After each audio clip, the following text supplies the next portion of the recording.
champions! Champions of Europe finally! History made in Istanbul! The treble complete! History makers! For the first time ever, an English club have won 4 titles in a row!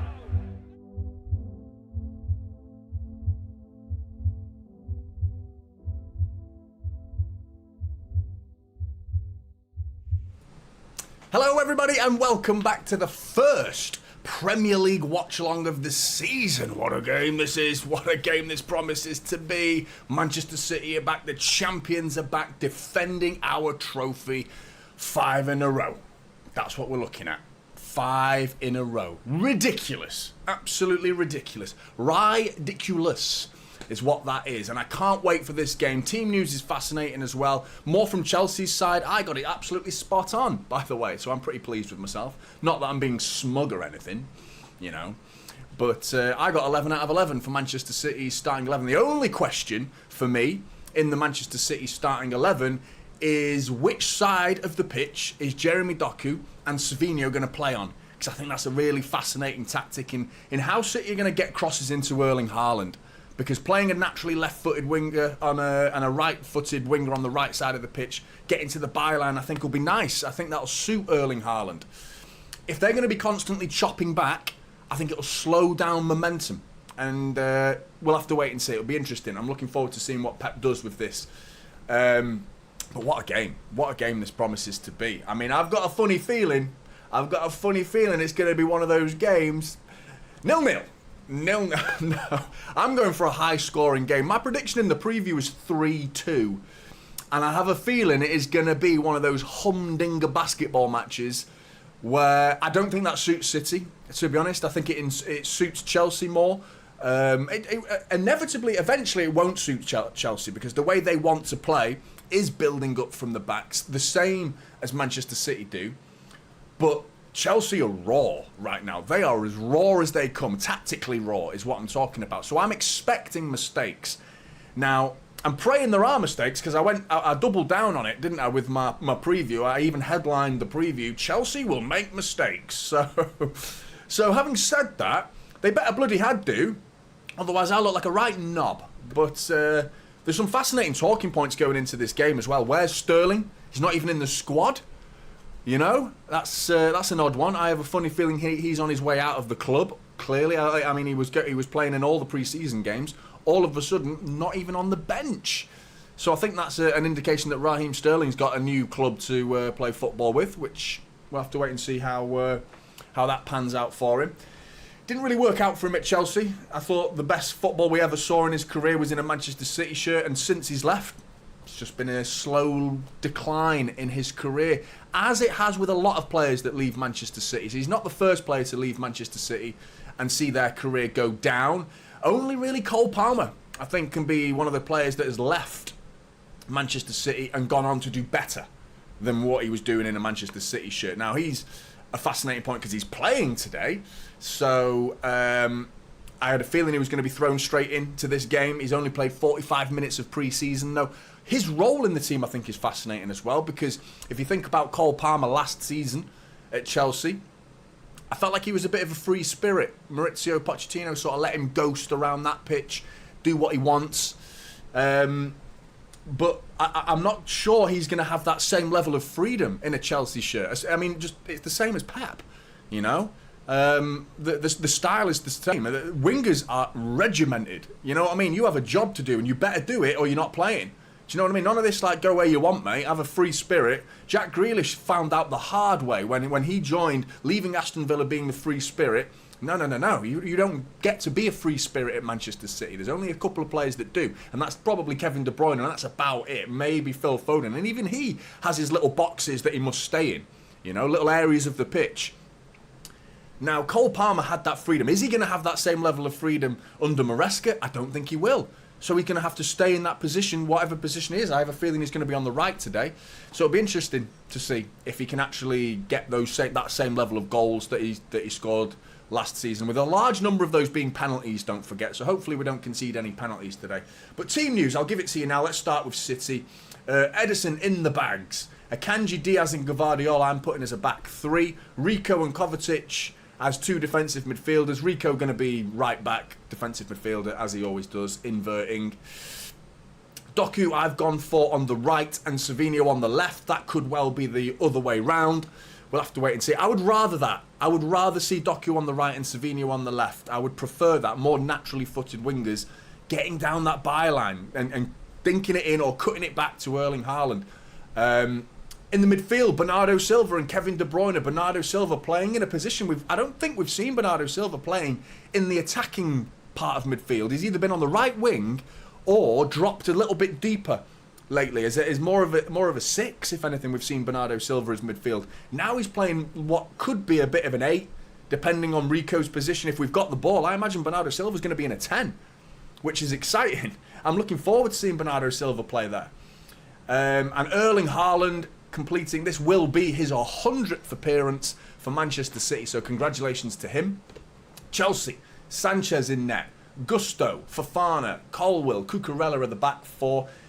I don't know what they're going to do, by the way, tactically, Chelsea, because what's going on in the midfield, I'll get onto that shortly. Caicedo and Lavia are predominantly the two defensive midfielders, which is why I'm not sure what Gusto's going to do, because Gusto in pre-season was doing what Rico's going to be doing in this game, tucking inside, inverting, because it's Maresca, it's Pep ball. That's what we're going up against today. But with Caicedo and Lavia and Enzo Fernandez on the pitch, I don't see room for Gusto cutting inside and becoming an inverted defensive midfielder. I can't see him doing that.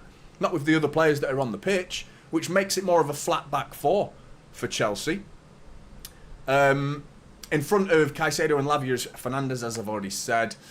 Palmer on the right. And I've gone for Nkunku on the left and Nicholas Jackson up top. I have seen Nicholas Jackson play on the left wing, but with Nkunku, I think Nkunku's more of a naturally more versatile player than Nicholas Jackson. So I've gone with Nkunku on the left and Nicholas Jackson up top, which this team's beatable, man. We can beat this team. Enzo Fernandez in there as well, the bloody racist. I wonder how they're doing, the Chelsea squad right now. You know, 40 players in their squad. One of them's a racist as well. Like, unbelievable. What is going on at that squad? Just imagine training. Do you know what I mean? Like 40 players at training. Right, lads, we're having a practice match. Right, we're U11 versus U11. Right? And the other 18, you're on the bench for this practice match. Do you know what I mean? Like, what the fuck are they going to be doing? How do you can't even have a practice match in Chelsea's training. It's absolute ludicrous what goes on at that football club.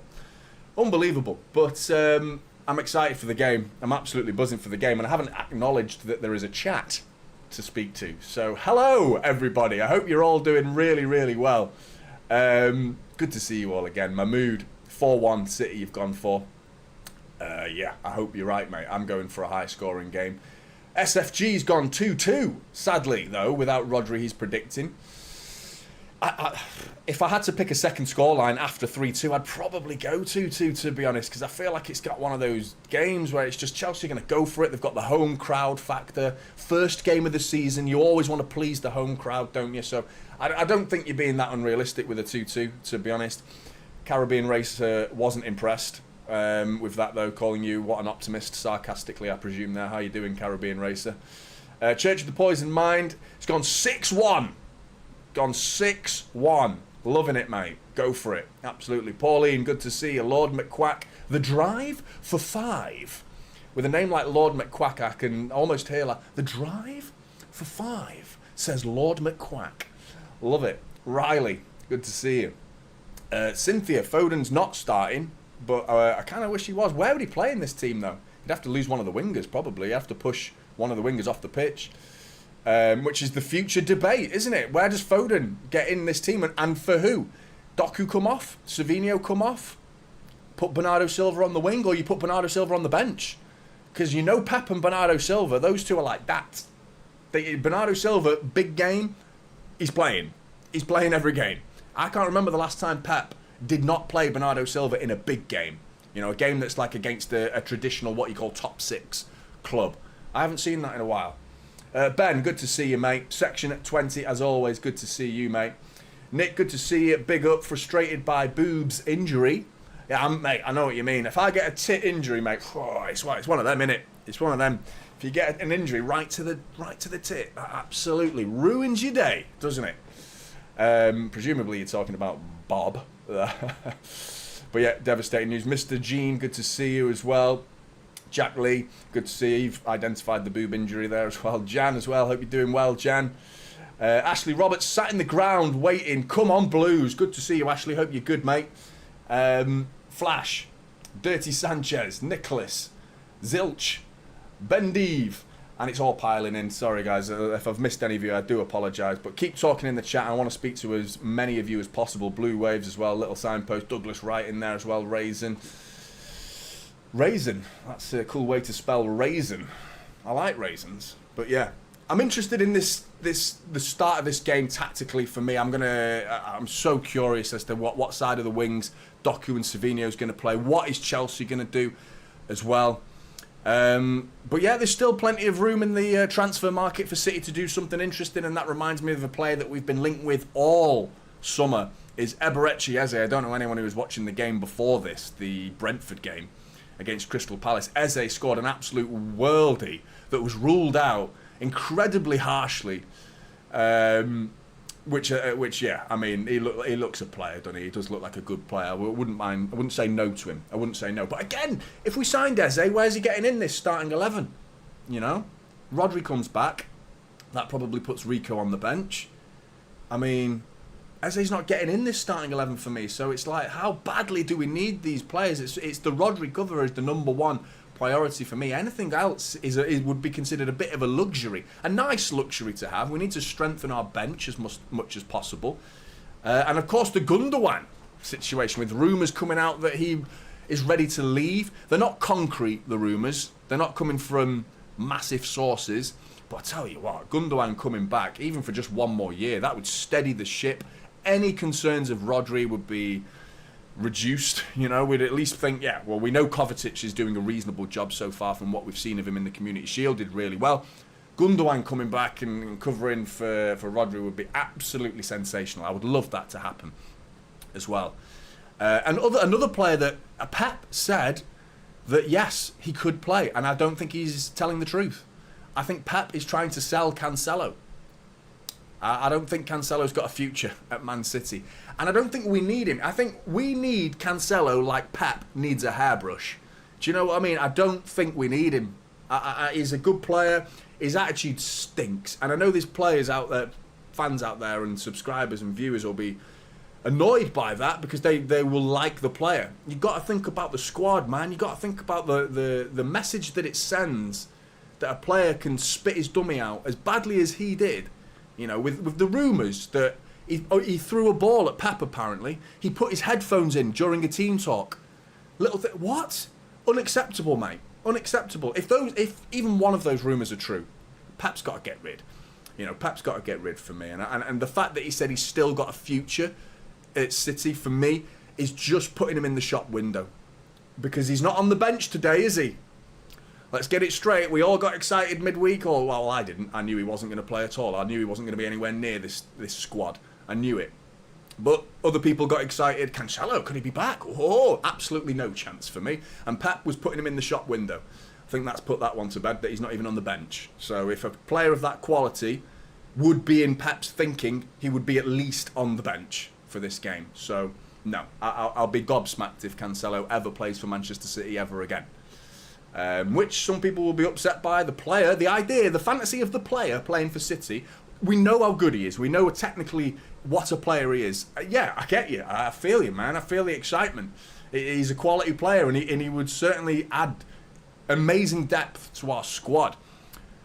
But it's just you gotta take the full package. You know, the mid-season, Christmas. You know, and he's not played 3 games in a row. What's he going to be saying to the other teammates? Oh, shit here. Why are we here? Who does Pep think he is, not playing me? I'm João Cancelo, mate. Why am I not playing? Well, every club he's gone to, he's spat his dummy out. He didn't settle at Bayern. There's rumours about him falling out with management at Bayern when Thomas Tuchel was there. Barcelona are not exactly kicking our door down to get him back, are they? You know? He moves from club to club. He's had so many clubs in such a short space of time. Fantastic clubs as well. But for me, he's finished. He's finished, Cancelo, which it doesn't surprise me, but it will disappoint other people, which is fair enough. But how are we going to break down this Chelsea side? It looks like Enzo Maresca's gone quite defensive with the inclusion of Caicedo and Lavia in defensive midfield. I thought he might go a bit more ballsy and play maybe a Dewsbury Hall, possibly. Gui as well could play. Mark Gui could have started up front for Chelsea, but he's obviously gone with a little bit more experienced in a Chelsea shirt, Nicholas Jackson. But Nicholas Jackson, he'll score now, I'm saying this, but he is not a natural finisher, is he? Struggles to find the back of the net. Simple chances, he wastes them. You know, I remember last season against Spurs when they went down. Was it 10 men or 9 men? I can't remember. They went down. I think they ended up just doing that suicide football, absolutely mental football from Spurs, where they had 9-10 men on the halfway line, and Nicholas Jackson just kept being sent through one-on-one, and he kept fucking spooning it. So, I mean, eventually he scored though, didn't he? Eventually he found the back of the net, but I mean, no, Rodri is not playing the king, unfortunately. Yeah, sorry, I love you, mate. He doesn't realise that no matter what, Pep will bench at some point in the season. 100%, absolutely. No one is undroppable in this Manchester City team. Even players like we thought. The only one now that's undroppable for me is if he's fit and ready to go, and there's not a fixture after it that we need to worry about, which is so many caveats I just gave you there. But still, Haaland, because we haven't got a natural centre forward that can do that role. If Haaland doesn't play, the whole team changes. The whole system changes now. You know, with Alvarez, you could plonk him in there and he could do an out-and-out number 9 role. We do not have a natural number 9 unless we get that Mabama kid from West Ham. The young English lad that looks like he's on his way. Could be a loan deal. And I feel like that's a bit of a stopgap. And I mean, if you're a young 19-year-old and you get the opportunity to even if you think, I'm not even going to play a single minute for Manchester City's first team, even so, I'm going to get a year of working with Pep Guardiola and playing with the players of Manchester City and training day in, day out. You will learn more in that 1 year than you would in 3 years in most football clubs that kid's likely going to ever play at, you know? So it's worth it for that, just that alone. Now, some people will say, like, well, if he's not playing actual matches, then is it worth it? Well, like I said, you got to take the day-to-day operations into consideration when you factor in the manager of Manchester City's Pep Guardiola, and he'll be teaching you. So he hasn't signed yet, but we'll have to wait and see whether that becomes a truth. Sounds likely as well. We've got 10 minutes till kick-off now. I enjoyed the Premier League start of the weekend, though. I was excited, and it was good. I thought United got away with murder a little bit. The headlines would have been pretty damning, because even the United fans, I think, they would have been raring to go, wouldn't they? They would have been like ready to tweet or post or make a video about Erik ten Hag, United are shit again, and they were a few minutes away from having some of those headlines. A very anticlimactic performance from United, and Joshua Zirkzee getting them away with murder in that regard. So, what a lot of City fans that I spoke to at least were concerned about the fact that United were able to, and Erik ten Hag, who in fairness to him tactically did a good job in that FA Cup final. Since then we've heard the United fans that Erik ten Hag, tactical genius, outdoing Pep Guardiola, what a genius he is. There was nothing in the Community Shield that scared me. The fact that was pretty much their full strength team, barring 1 or 2 players, against a half strength Manchester City team. The defence was there for City. Midfield was just makeshift, really, with youngsters, and, you know, it was makeshift. With all due respect to McAtee and O'Reilly, they did a fantastic job. They're not Kevin De Bruyne and Phil Foden. I'm sorry, they're not. But I think there was nothing to be worried about from United, and I know there were a lot of City fans that were thinking United are going to be a serious threat this year just because of what they did in the FA Cup final. Would they be riding high off the success that they found in that game? Nah. Not for me. Not for me. I wasn't impressed by Liverpool either, to be honest, in the first half in particular. Second half, they showed that they've certainly got something about them. Slot's got a whole season ahead of him that's going to be fascinating to watch as well. So Liverpool, they concern me. But I could see Liverpool doing what they did last season, being there or thereabouts until about 5, to 8 games to go where they start dropping the odd silly draw here and there. You know, I could see Liverpool doing that. Any injury to the likes of Salah and their season's in big trouble for me. I think he's a vital player for them this season. Their tactics seem to be very dependent on Mo Salah as well. Arsenal, again, they didn't massively impress me. I felt like they were all right. If you look at the stats, what did they get? They got 54% possession against Wolves at home. They hardly controlled the game that well. I thought Wolves had a few chances in that game. They showed their class with Saka. Saka's finish was class. Can't deny that. What a goal that was. But and the cross from Saka as well. It all came through him. Again, you're talking about they are an injury away from losing a player like that. We don't depend on other teams losing injuries. I'm just saying that their season isn't quite as, you know, sorted as everyone seems to make out. I think the majority of people I've heard have picked Arsenal for the title this season, which is understandable considering they've gone 2 years finishing second. And then, 2 years ago they fell away with 5 games to go. Last season they took us to the wire. Fair play to them. But it still wasn't good enough. Will they go again? I think if they win the title, it will be because City didn't turn up. You know, I don't think Arsenal are going to go and get 98 points or 100 points. I can't see it. I just can't see them doing that. And we go toe-to-toe with Arsenal and we finish on 97 and they finish on 98. If we end up in a season like that, we'll win it. I think the way Arsenal will win the league will be through us falling off, you know, prioritising Champions League games over Premier League games mentally. And it's like, oh, well, you say we won't do that. It's difficult. It's difficult to motivate these players to go for a 5th Premier League title in a row. I mean, who saw the banner on the vinyl on the wall? I can't remember exactly word for word what it was, but 4 Premier League titles in a row has never been done. That was a huge motivation thing that was there, visible for all the Manchester City players throughout the season during training. I thought that was a great touch from Pep or whoever decided to put that up. They've added to it by going ... until now. And I mean, that doesn't motivate me. That doesn't add more motivation. That makes me relax a little bit. Like, well, we've done it. Gives me a bit of we've done it mentality, you know? So, how is Pep going to motivate them to go for a 5th Premier League title? And if he does, it would be unbelievable. I don't think the world is ready for it. And I mean, I don't know where. You're running out of superlatives to describe Pep Guardiola after this, aren't you? If he goes and wins a 5th Premier League title in a row. 4 is ridiculous. 4 itself is just stupendous.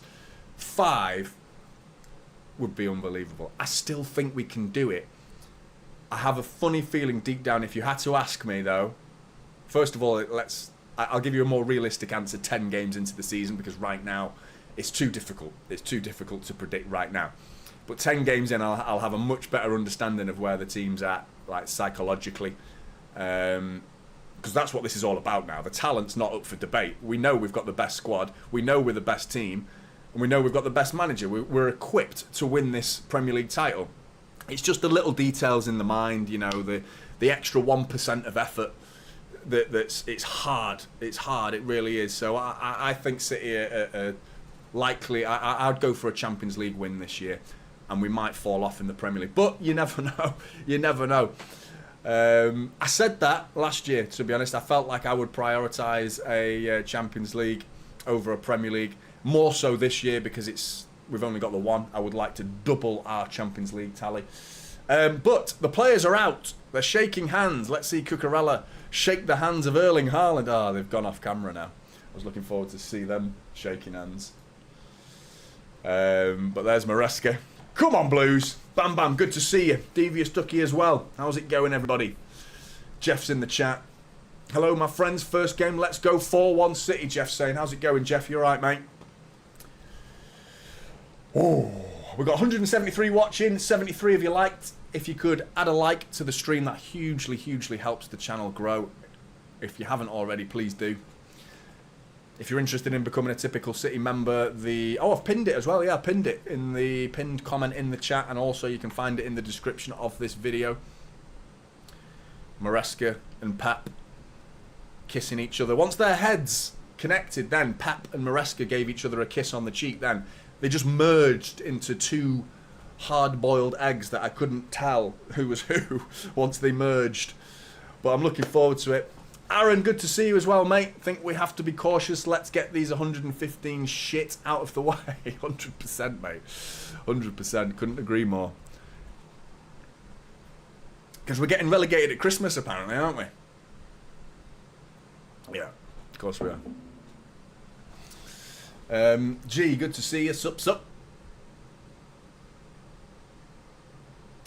4K stream on Fubo. Is that where you can watch it? I'm watching it on Sky, if anyone's wondering. But yeah, game's about to get underway. Looking at the team news now. Sky have gone with Nkunku on the left. Nicholas Jackson up top. Oh. The one thing I can't wait for, I cannot wait to hear the iconic chant of Chelsea. No, everyone's been dying for it. All summer, I've been waiting. I wish I could hear that Chelsea song, man. Oh, Chelsea. Chelsea. Chelsea. Chelsea. Chelsea. Chelsea. It's fucking buzzing, isn't it? I can't wait. It fires them up, doesn't it? The Chelsea players must be like, oh yeah, I'm buzzing now, mate. Buzzing. Why is Savio's little picture? It makes him look well tiny. Doku's like a giant compared to Savio. And then Erling Haaland is just like, oh, fucking an actual giant. But, yeah, Savinho they've predicted to go on the left, Doku on the right. That's what I've gone with. It's going to be, that's one area that I think will decide this game, because my tactical preview was very much dependent on Gusto tucking inside. You know, that's one area of the pitch that I was excited to see them invert, and how's Gusto going to handle the difficulty of getting back into right back and then into defensive midfield when they do and don't have the ball. And when they don't have the ball, when they do have the ball, we can hit them on the break with spaces in the full-back positions with Doku and Savio. But I think Enzo Maresca knew what they were going to do. Knew we were going to be playing, and we're off. Season's underway. Let's go Blues. 5 in a row. Let's do it. Come on. Long ball over the top for Haaland to get underneath.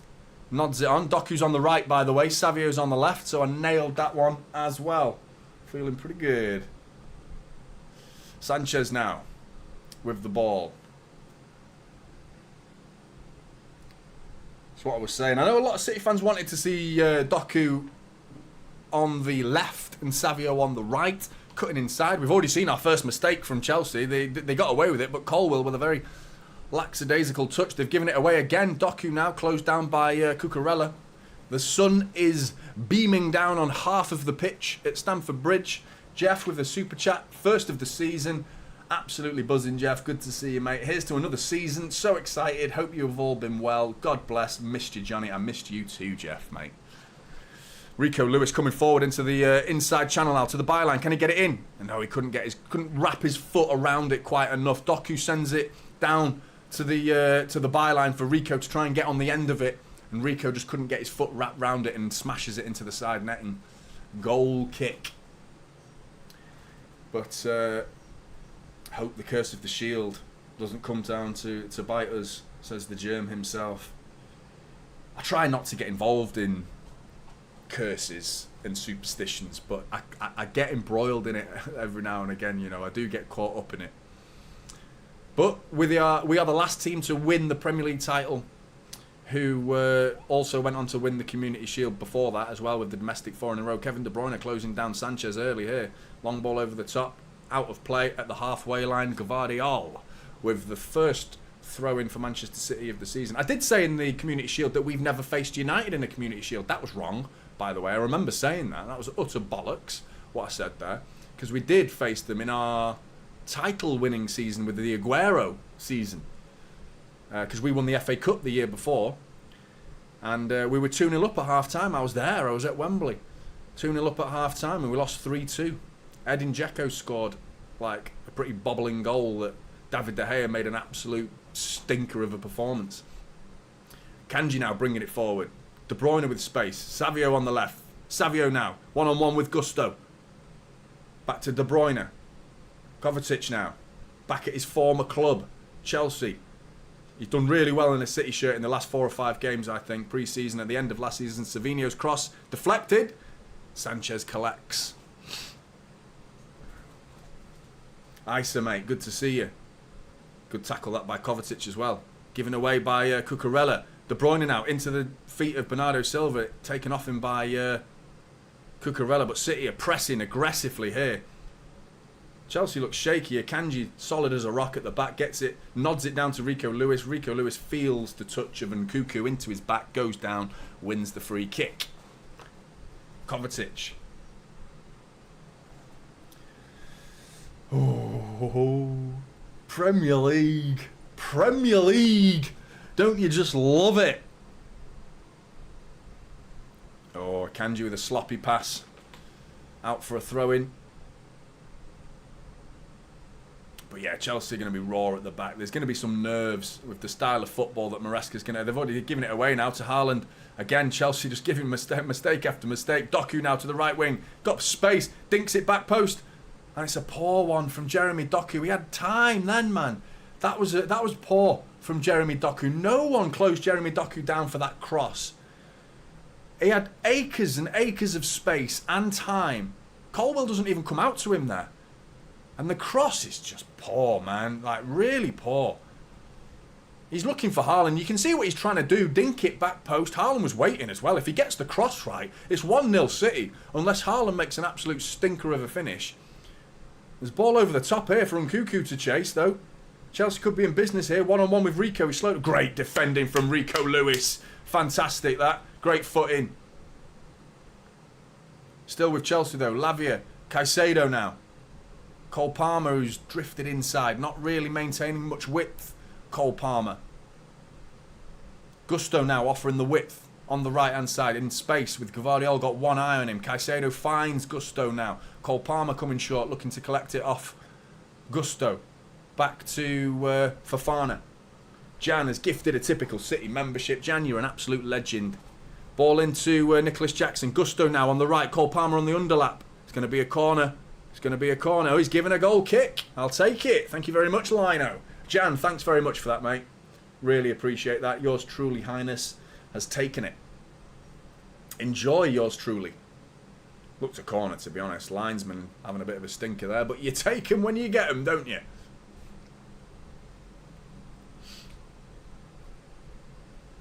Jack, let's go City. Have a win on you. But happy birthday, Jack, mate. Happy birthday. Have a good one.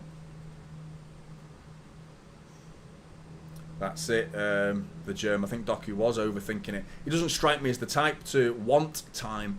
Doku seems the type of player that wants to think instinctually. Do you know what I mean? Like, he doesn't want time because he might give him time to make a decision. And he might not want to. He hasn't struck me as the type of player to make the right decisions. When he was forced into a moment, Doku's just lightning and his feet are so quick. And I feel like he needs to have one decision and one decision only. And he needs to make that quick. But with time and space, yeah, he could have done a lot better with that cross. That's frustrating, that was. Pep's not happy with something as well. I'm surprised we're playing in our home kit, to be honest. We've done it before, playing in sky blue. But we've got the navy blue trim. I suppose our socks are the opposite colour as well, aren't they? Because we have got navy blue socks. But there's a lot of blue on the pitch, which in the corner of your eyes, you know, when you're looking for a player, I would, if anything, I was thinking the maroon burgundy kit, third kit, or this, the new one, not the retro one. I'd like him to come out in the retro one, that'd be funny. Who's back up to Haaland now, Johnny, asks Jack. I would have said Bob prior to his leg break, but now I would probably say Phil Foden. If we go and get this Mbama from West Ham, it'll be him. Rico Lewis seeing the ball out there. City throw. Deep in our own half. Taken quickly into Kovacic with a little bit of space. Turns Enzo Fernandez nicely. Great play from Kovacic. Really controlled play from Mateo Kovacic there. Doing the Rodri roll. You got Bernardo Silva dropping deep here. By the way, just to let you know, getting in that. Looks like he's playing a number 8 role, Bernardo Silva. Kovacic is the deepest. Rico's tucked in a little bit. Bernardo Silva is like an 8, now pushing into a 10. You've got Kevin De Bruyne drifting over to the left wing here. It's a very fluid formation. Savinho on the inside channel got the ball, tucks it into Bernardo Silva in space. Bernardo Silva to the byline, and his shot is blocked, and it's going to be a corner ball to City. Real opportunity that for City. Great play. Great play. The formation just had Chelsea wondering who's marking who here, because Savinho tucked inside. Kevin De Bruyne went out onto the left wing. Savinho was like, well, free as a bird. Found him beautifully. I think it was Gvardiol who then sends down Bernardo Silva, but corner ball's about to be taken. A lot of manhandling. Bloody hell, referee. What are you doing there? So, are you having a laugh? Are you having a laugh? Haaland's not happy there. Enzo Fernandez is all over him, man. He's... Oh, piss off, Red. It's like watching a monkey trying to shag a balloon. What the fuck's that, man? Enzo Fernandez is all... And how has he fouled... How's Haaland fouled Fernandez there? What game is the referee watching there? Fucking infuriating, that shit. I thought we were calling down on things like that. And here we go. Chelsea are in. Chelsea are in. Gusto. Great block by Gvardiol. That's some bullshit, that is. Counter-attacking opportunity for Chelsea because of a shite decision from a referee from a corner. Haaland was just walking around and Enzo Fernandez is riding his back. Gusto now. Caught short corner. Cole Palmer to whip it in. It's in and it's over the bar. That was Fofana getting on the end of it, looking to side foot volley it towards goal from the Cole Palmer cross, but skews his effort over the bar.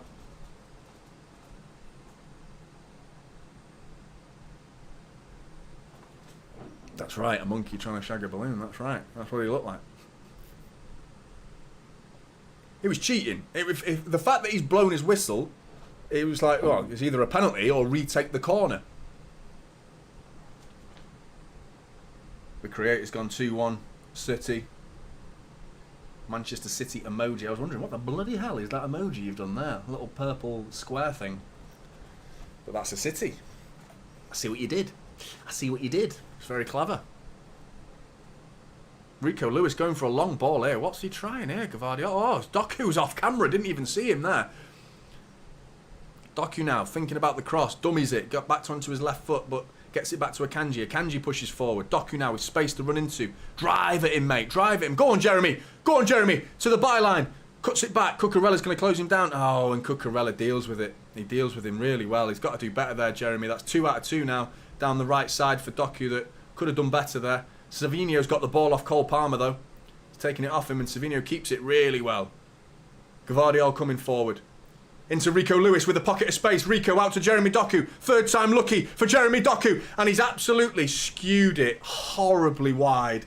3 out of 3 for Jeremy Doku. Absolute stinkers. All 3 opportunities to either get a shot in, get a cross in, or beat the fullback. All 3 were... That's awful. It's nearly gone out for a throw-in. Come on, Jeremy. Let's turn it round, mate. Let's turn it round. Right. We'll shake that off.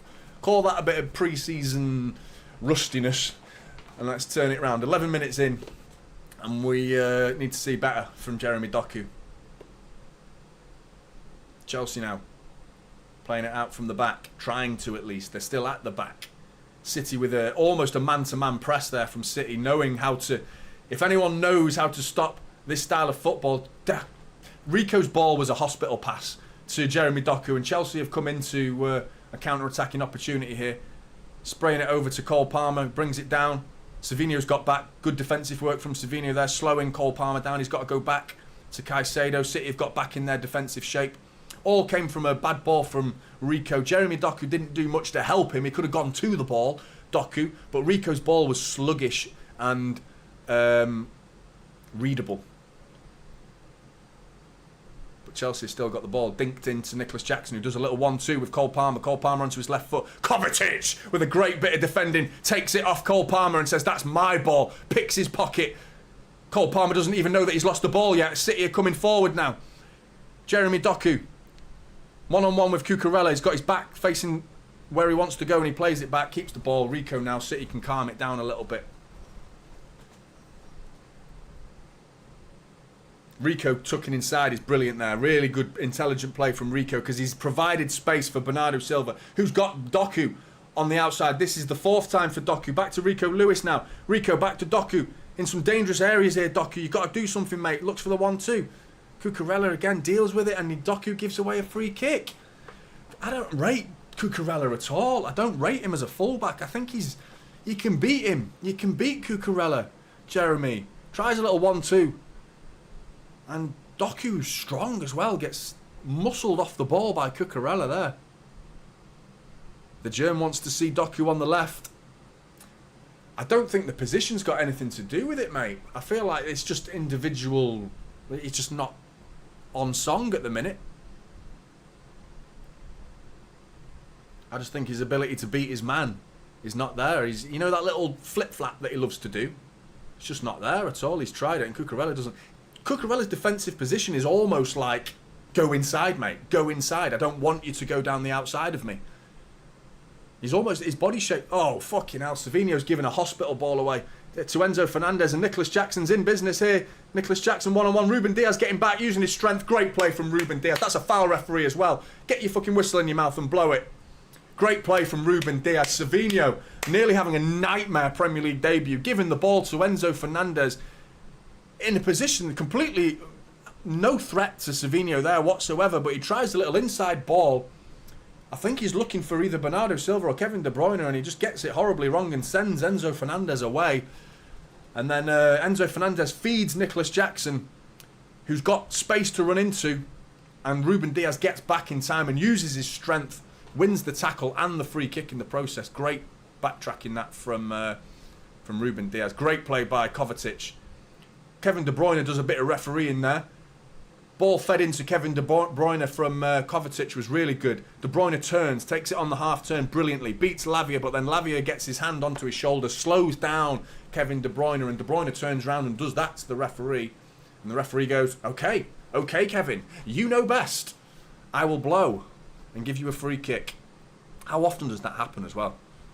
Players refereeing the game. We should do it more. Referees are so susceptible to players just stopping and doing that and then giving a free kick. Doku's gone on the left, by the way. Doku on the left. De Bruyne's cross, first time with his left foot straight into the hands of Sanchez. We've been the better side, though. In terms of the control of the game, we have been the better side. I want to reiterate that. There's been a bit of negativity towards Doku. He's not, you know, his one-on-one scenarios, he's lost all of them so far. But that was a good ball to De Bruyne. We've got Savinho now gone on to the right. Doku's gone on to the left.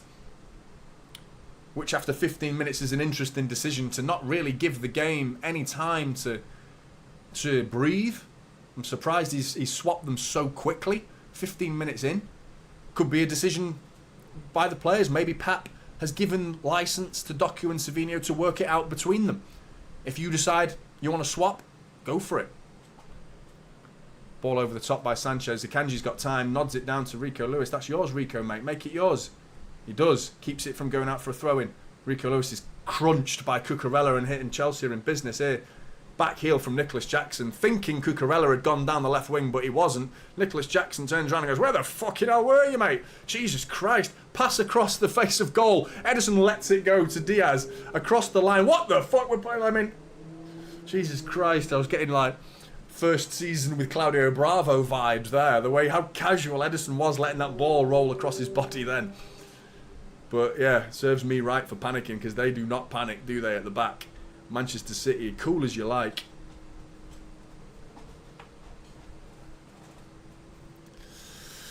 Gvardiol, 200 in the building. Thank you for joining. Typical City to watch this watch-along. Appreciate it. If you could pop a like on, please do. Doku now wins the free kick. Centrally as well, came inside. So you got the wingers now cutting inside. You're inverting the wingers a little bit, and De Bruyne's going out to the left wing. We've seen Bernardo drift out to the right wing so far, and here is Kevin De Bruyne trying to feed Bernardo Silva with a little outside of the boot. Got a bit of height on it. De Bruyne doesn't want it there, but it's a City throw-in. Yeah, so far, I would say not so good, but not bad. We're okay. We're in control, I would say, at least, more than they are. But Chelsea look like they've got a counter-attacking threat. or at least they want to. Whenever they go long, there's space to run into. Nothing unfamiliar. We saw that pretty much every game last season. So we're going to have to get used to teams wanting to counter-attack us. Doku on the left now, slows it down. Great ball. Oh, Haaland's in business! Finish it, Haaland! Finish it! Yes! 1-0! Yes! Great bit of play by Jeremy Doku. A fantastic pass from Doku. Bernardo Silva with a little touch brings it into Haaland's path. You're thinking Haaland's going to finish this, surely. He takes his time. He takes his sweet fucking time. But who gives a shit when he puts it in the back of the net like that? Beautiful little dink over Robert Sanchez, and City 1-0 up. 18 minutes into the game. Erling Haaland is back. The champions are back. Here we go, Blues. Let's go.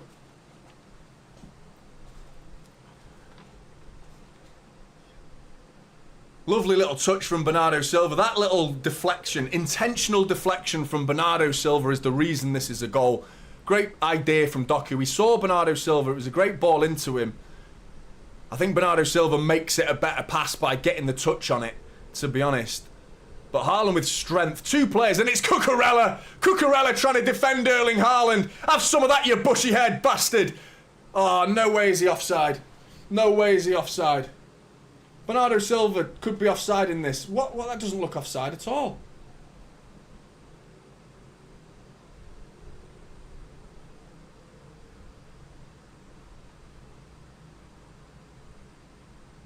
He looks onside to me.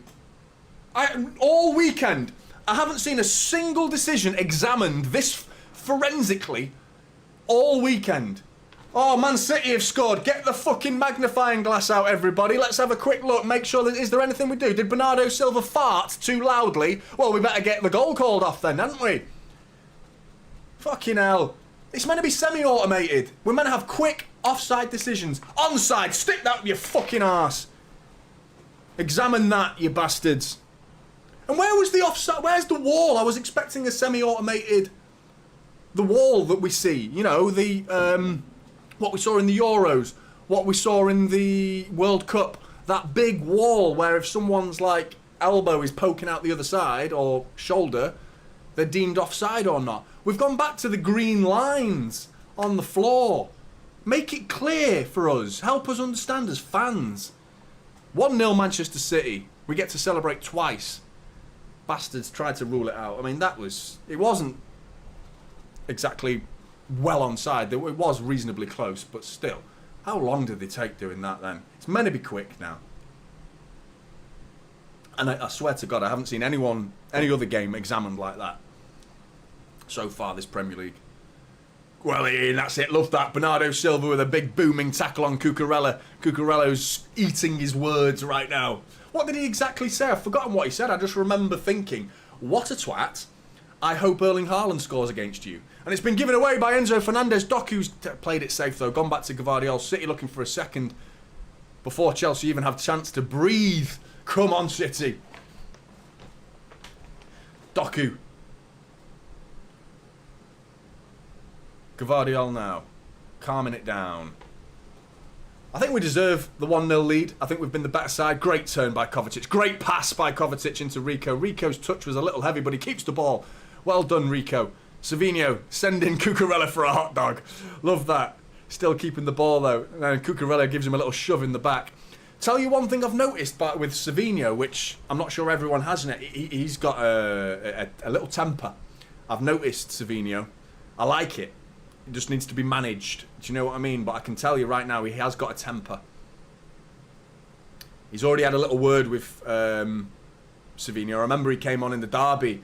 He was a bit like having a go, and like, you know, Savinho coming inside there. De Bruyne now takes it under De Bruyne. Oh, I thought that was flying in the bottom corner. Savinho's run just comes inside, just weaving round all the Chelsea legs that are outstretched, trying to slow him down. Comes inside, lays it off for De Bruyne. You're thinking De Bruyne is going to lay it off, keep it going wide to Doku, but he tucks it onto his right foot instead and tries to whip it into that far corner. Robert Sanchez, one for the cameras. And it does go quite wide, to be honest. But City looking for a second here. And if we can get 2 goals in this first half here, we could kill some Chelsea spirits here. Because if you remember the 4-4, no one had more than 2 goals at any one point ahead. Oh, sorry guys. Yep, cheers, appreciate that. Yours truly. That's what you're here for, chat. Thank you very much. Nice one. Got a bit excited there, didn't I? But yeah, 1-0 City. Kaboom. Oh. There's no mistakes now, just control the game. Kovacic with a lovely ball over the top. It's hit the back of Gusto. Got lucky there, to be honest, because if that goes anywhere else, Doku and De Bruyne. And then we get a little bit of luck. Hits the back of the heel of Gvardiol. They were trying to send Gusto away.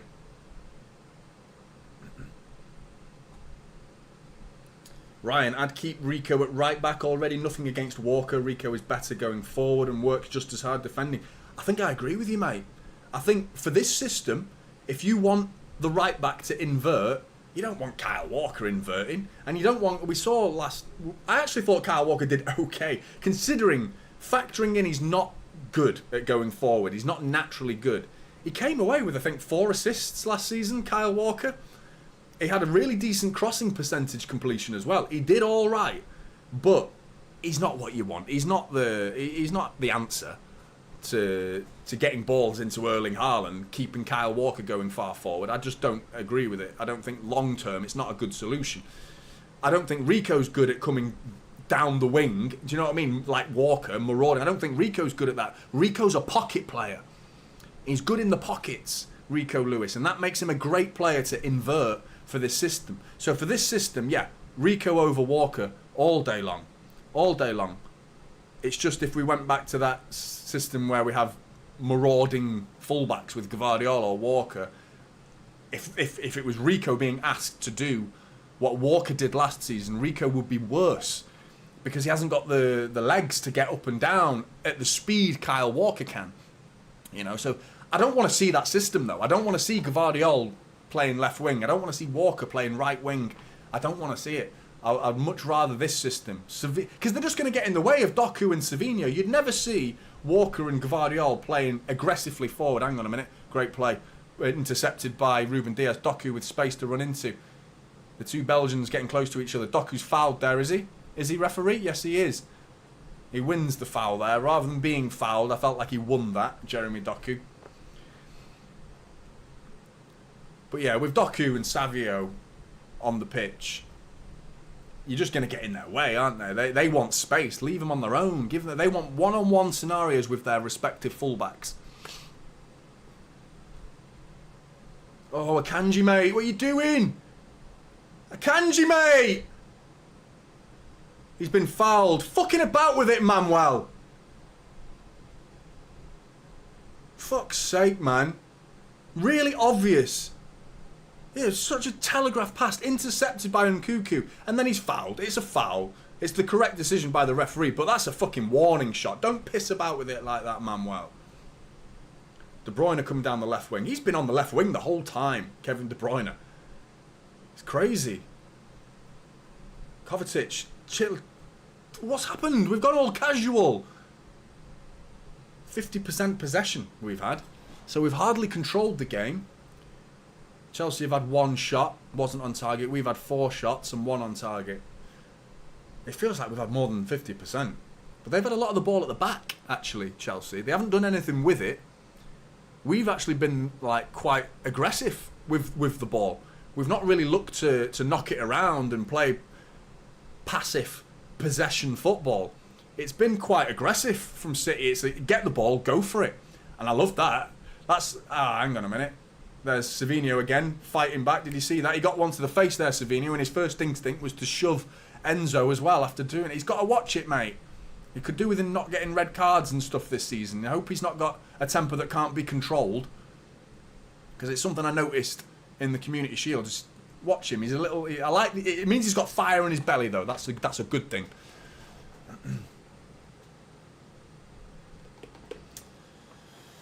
Oh... Cole Palmer now. Back to Fofana.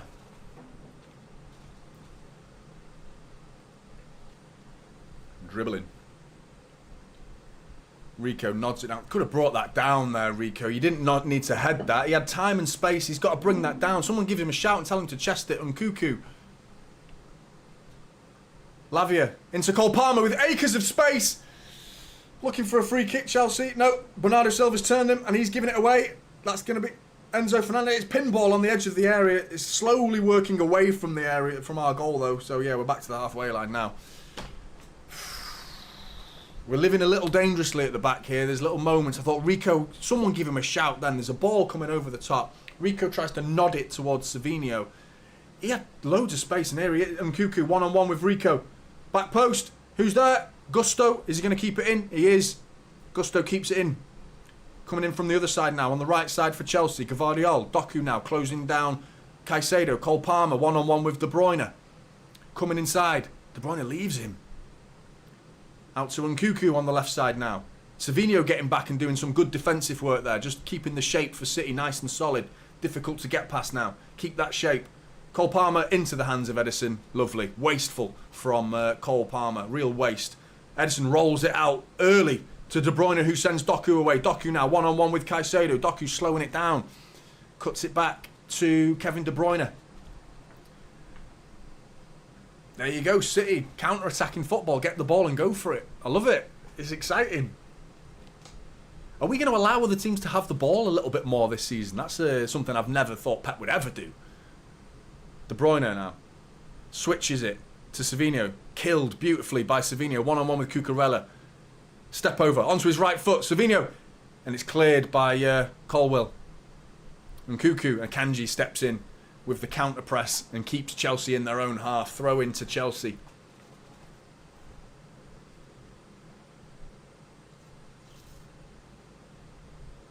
What's everyone making the game so far? Do you feel like we're in control? Do you feel like we're doing all right? I feel like we're just about doing all right here. Obviously the goal helps. Just a little concerns at the back, little moments of rustiness. I think Akanji and Rico Lewis heading that ball back. But we've seen Ruben Diaz not showing any rustiness so far with switching on and preventing Nicholas Jackson from a counter-attacking opportunity. That was good defending. Couple of interceptions from Ruben Diaz as well. Here he is now, Ruben Diaz one-on-one with Nicholas Jackson. Does well. Rico, love that Rico. Gets it inside to Kovacic. Great interception by Rico Lewis. Reading the game there brilliantly. Akanji now. Looking for options. Looking for options. Give him one. Get back to Ruben Diaz.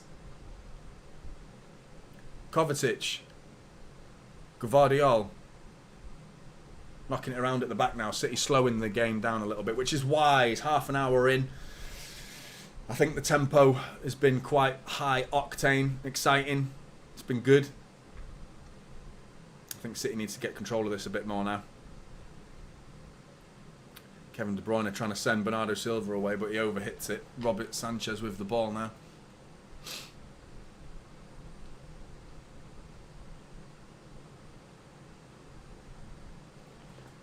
Still can't believe that Cucurella decision.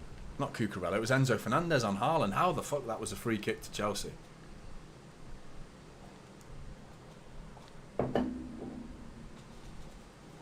Pep did say we would start slow.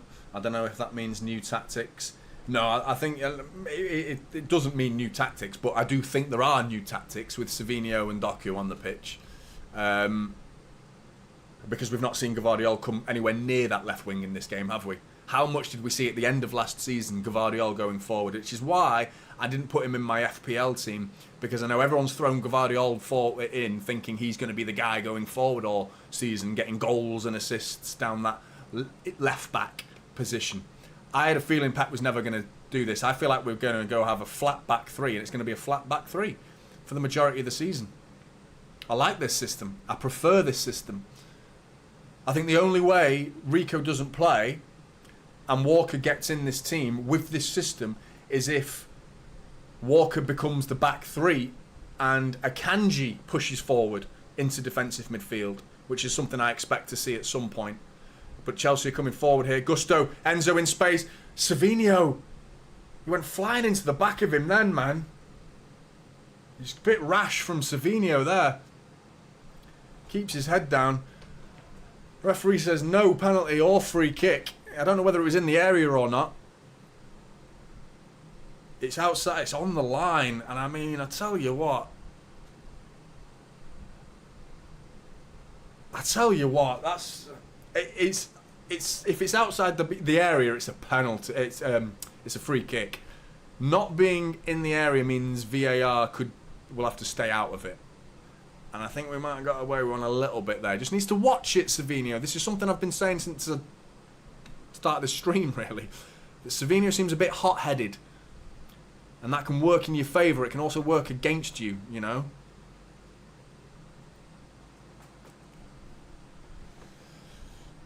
But his defensive position's been good. He's tracking back, which is good to see. Chelsea looking to counter again. Akanji wins it though. Kovacic, who's been brilliant. I think one mistake I've seen from Kovacic so far. That was about 5 minutes ago. Didn't come to anything. Edison out to Akanji. Kovacic stepping forward. Savinho lays it off badly to Rico. Yeah, Nkuku's won it back. Cucurella to the byline, into the box. Gvardiol nods it clear, but it's coming straight back. Caicedo tries to dink one over the top for Cole Palmer. Tries a little turn. Ruben Diaz does brilliantly. Kevin De Bruyne somehow keeps the ball. Has he? No, he's not kept the ball. Chelsea come again. Ball. Calm. Edison's ball. Fucking hell. It's all a bit ricochet. It's all a bit pinball stuff. There's no control. Either side have control of this ball. We need to settle ourselves a little bit, especially at the back. Savinho now, one-on-one. He beats Cucurella into space. He goes past him like he wasn't there. Savinho. He's tucking it back. He's laid it off for Kovacic. It's blocked. Cole Palmer's collected it. He's going to come away with it. Caicedo dinks it over the top. Nicholas Jackson looks about 400 yards offside, and he's not sticking his flag up, so maybe I'm wrong. What's going on here? Nicholas Jackson in space. Surely he's offside there, man. It's been blocked by Gvardiol. It's Gusto now. What is going on here? How easy is this? Gets Gvardiol trying to slow it down. Gusto's just doing nothing with it in the penalty area. Doing nothing. Gvardiol's just watching him and he dinks it back post over everybody. Rico's going to send that away. Is he for fucking real? Is he just stuck his flag up?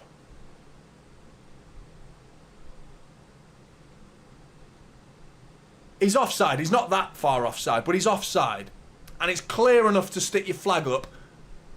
He played on for about 30, 40 seconds there.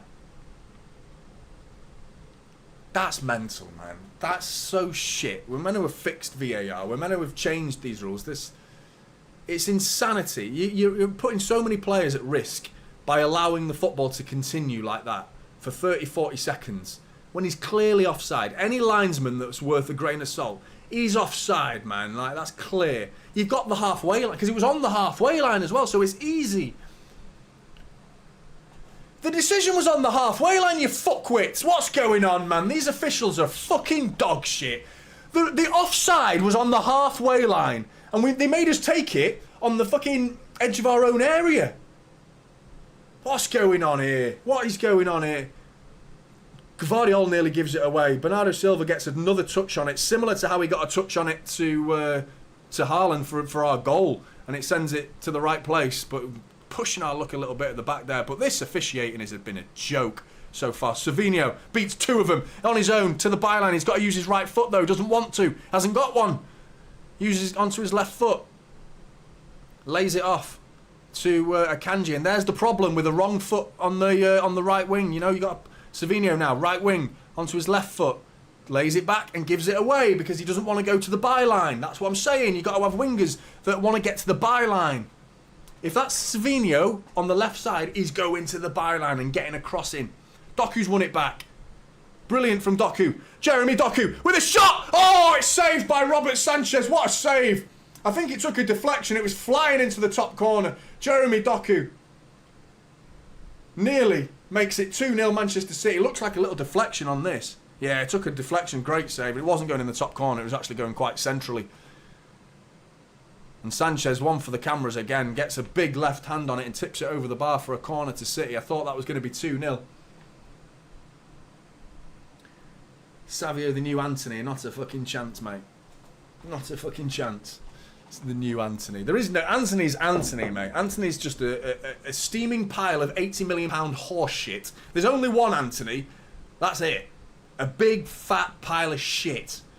That's Anthony. There's no one else like that. Apart from the pile of shit in Jurassic Park. That's the only thing that comes close to Anthony. Savio, the new Anthony. He only cost about a third of the price as well. But anyway, yeah, cheers for the comment. Yeah, I disagree with you. Savinho, right wing.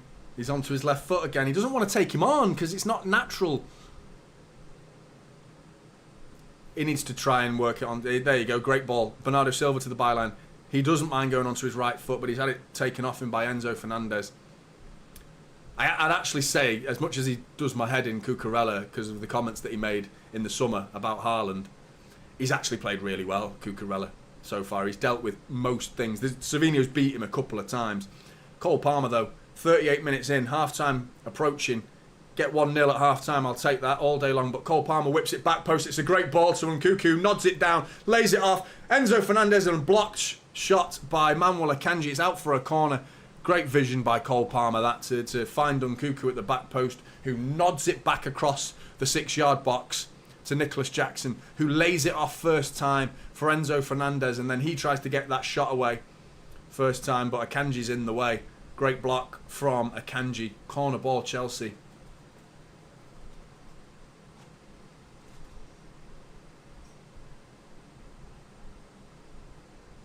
I think we need a second. I think that's stating the obvious, but I think we need a second before they reply. If they get a goal, we're in for an unbelievable second half if they score. Haaland with a great bit of defending that near post. It wasn't even near post, right bang in the middle. Savinho's taking it. He's gone past Cole Palmer. He's got Gusto to beat now. Savinho lays it into Jeremy Doku, who's one-on-one with Caicedo. Haaland's in the middle, all alone. Oh, Doku. De Bruyne, though, into Bernardo Silva. He's got to slow it down. We're out of options. De Bruyne stayed down here. Bernardo Silva with a shot blocked. Saved by Robert Sanchez. De Bruyne stayed down. I'm more concerned about the injury of Kevin De Bruyne now. For fuck's sake, please, no. No, please tell me that's not serious. Kovacic with Doku. De Bruyne has stayed down here. He's on the edge of the area. He's not involved in the attack. He's just staying out of the way. City are carrying on, though. And now Savinho's gone down. Savinho's gone down on the right wing. Oh, it's all going tits up. It's all going tits up. Come on. What's up with Savinho? What's up with De Bruyne?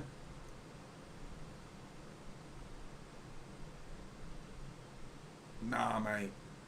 Haaland bursting into that area then. Doku, if he finds him, Caicedo just leaves a leg out, just gets a heel on it to prevent that ball from being fed. Doku's trying to find Haaland, in fair to Doku. It just hits the heel of Caicedo, and if that just goes through him... Let's have a look at this.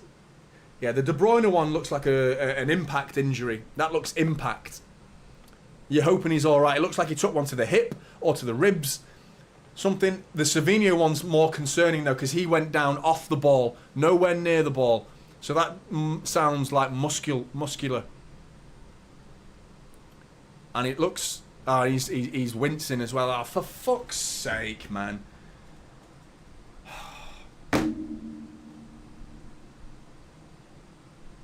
You're absolutely right, Devious. He was walking through the defence at times. His dribbling ability looks insane. The way he can just go past players like they're not there. But to lose him now is a massive blow. We've just lost Oscar Bob as well. Do you know what I mean? Oscar Bob. And how serious is this Savinho one going to be? Because he's hitting the ground. He's holding his knee. Nah, mate.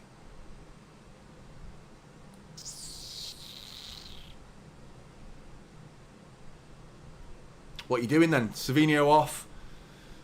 Foden. Get Foden on. That's what I'd do. I'd put Foden on. He's not fit enough though, Foden. Second half, yeah, 45 minutes for Phil Foden. You're just hoping his pre-season's got enough, minutes in training for Phil Foden to get through 45 minutes without risking injury. But with Foden being on the bench, I would get Phil Foden into the middle, Bernardo Silva onto the right, where Savinho's been playing. Savinho's on his feet, so that's a good sign, but he's got his hands on his knees and he's hunched over, looking like he's feeling sorry for himself. And I don't blame him if it's a serious injury. You're hoping it... If you jar your knee, you can suddenly just be all right. You know what I mean? I've jarred my knee before, and it hurts. You're out of action for like 10, 15 minutes. But then it just suddenly gets better. You know what I mean? And a jar isn't too bad. If it's muscular, that's not good. But City knocking it around at the back here. KDB looks all right, Stuart. Yeah, he does look all right. That looked like an impact injury. Because he rode the challenge, he jumped up, and it looked like the impact came into like his ribs or his hip or something. Ball back with Edison now. Akanji takes it with his left foot there. Akanji. He's not filling me with confidence. He was a bit dodgy in the second half in the Community Shield, Akanji. I love Akanji. He's just, he's been a bit on the ball a little bit. Ruben Diaz nearly getting caught on it there. Edison now, Akanji. Great ball into Kovacic. Well played, Manuel Akanji. Rico. Savinho, fine. He's just started sprinting. Is he alright though? No, he's limping again. He tried to sprint then. This could be a little knee jar. Hopefully that's just all it is. The last thing we need is Savinho going out. Because, I mean, without Oscar Bob and Kovacic he's had the ball nicked off him, holding on to it too long there, Kovacic, and he doesn't win the tackle either. Trying to get it off the toe of Nkunku. It's Cole Palmer. Deflected. Edison saved. He's fumbled it. Edison. The flag gone up. The flag gone up. The flag's gone up. Fucking hell, Edison. See, I'm sorry, this is why Ortega, for me, is someone who should be very much in the thinking, because as good as Edison was in that penalty shootout, it's exciting to see a goalkeeper scoring goals. I get you. I feel you. But I want my goalkeeper to save the ball. Do not fumble it like that. That's straight down the throat of Edison. He should be gathering that. He's fumbled it straight into the path of Nicholas Jackson, who was offside. But he put it into the back of the net. If he was onside, that's 1-1. And that's a mistake from Edison. Savio looks like he's okay, but I don't know. We'll find out in the second half. He came off just to be precautionary, like stood at the touchline and held his knee. He came back on, and he sprinted straight away, trying to look for a pass from Rico. Hang on a minute, is he offside? He looks offside to me here. This looks pretty clearly offside to me. Yeah. Why are they taking so long over it? Because it's Manchester City, probably. For fuck's sake. I could tell. I didn't even need the lines. I could tell he was offside. I can't believe this is game week 1 and I'm already losing my shit. I did see City fans losing their heads over Arsenal winning. Don't worry about them. Don't worry about other football clubs. Worry about us for now. We'll worry about them after Christmas. We can talk about them. We don't need to worry. Arsenal were going to beat Wolves. They were going to beat them. You expect Arsenal to win every game. That's the way to approach this season. They're going to win every game. Think like that. Arsenal are going to win every game. Just assume that. Anything else is a bonus. And we can focus on ourselves. Bernardo Silva closing down Lavia. 5 minutes of injury time here as well, by the way. So this could carry on. Chelsea adding a bit of pressure. Lavia out to Gusto, who's all on his own on that right wing, looking to whip it in, but Doku gets back. City are going to have to do some defending here before half-time. If we can get to half-time at 1-0, we can call this a good first half.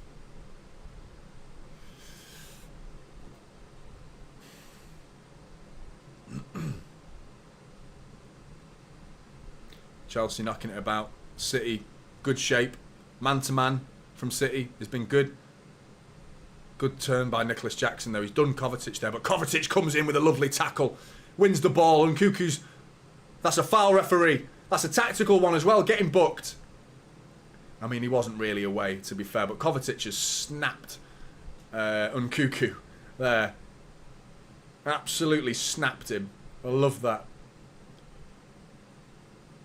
And I mean, that's a yellow card, man. Now, De Bruyne. Come on, Jonny, keep the faith. What have I lost the faith in? I have faith. Edison, useless keeper. It's time for Ortega. Wapang. I don't think he's useless. I think that's harsh. I do think he's just not as good a shot stopper as Ortega. And I mean, we got away with it. We've gotten away with it. Doku to the byline. Can we make it 2 before half-time? It's Bernardo Silva, and it's a good bit of play from Lavia. Takes it off Bernardo Silva. I thought he was going to get that ball then. I just think Ortega, as a shot stopper, I just feel like I can trust him more. But put the ball at Ederson's feet and I trust him more. That's a foul, referee. Come on, ref. Doku's done him there. He's beaten him and he's just gone through his leg. Chelsea now got the ball. That was a foul. Anthony Taylor. De Bruyne getting back to stop Cole Palmer. Cole Palmer into Enzo Fernandez. Ruben Diaz trying to do some defending. Gets back. Enzo Fernandez rolling round.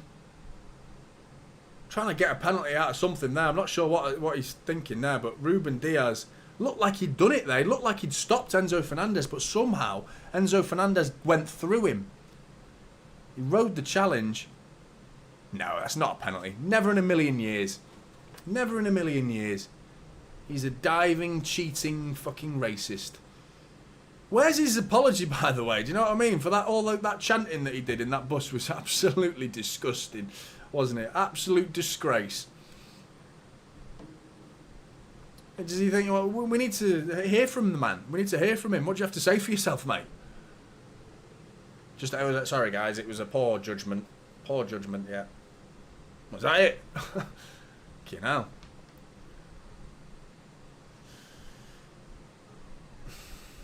Need half-time, we absolutely do. There's Todd Bowley, the man who's been busy all summer, signing 700 Chelsea players. And how many of them are in the starting 11 today, Mr. Bowley? None. Great work, mate. Great work. Great stuff. Well done, Todd. Was it 9, 10 players Chelsea have signed? All on the bench. Or not even on the bench, some of them. The one that worries me, though, the best bit of business is Neto. I think he's a cracking player. Dewsbury Hall, who has clearly been signed because Enzo Maresco said so, being at Leicester last season, playing in that attacking midfield role for Leicester in the Championship under Enzo Maresca, clearly is like, you're coming with me, mate. Akanji looking for a long diagonal ball that Gusto's going to get underneath. And he does. Kevin De Bruyne, though, he's going to do something. Oh, he's unlucky there. De Bruyne tries to... it was a poor ball from Akanji. It was like... Gusto made it harder to deal with than he needs to. Akanji's gone forward and he's spun him so easily there. And Cuckoo's in business here. Rico Lewis has got to get back. And it's a great bit of defending from Rico Lewis. Savinho gets back now. Rico Lewis has been done. It's a dive again. Get him booked. Get him booked then. It's clearly a dive. Akanji got spun on the halfway line by Nicholas Jackson far too easily then, man. You can't be committing like that. Where's this half-time whistle now, for fuck's sake? That was nearly 1-1. You go back earlier in that move, Nicholas Jackson spinning Akanji, mate. You don't do that. Don't commit like that.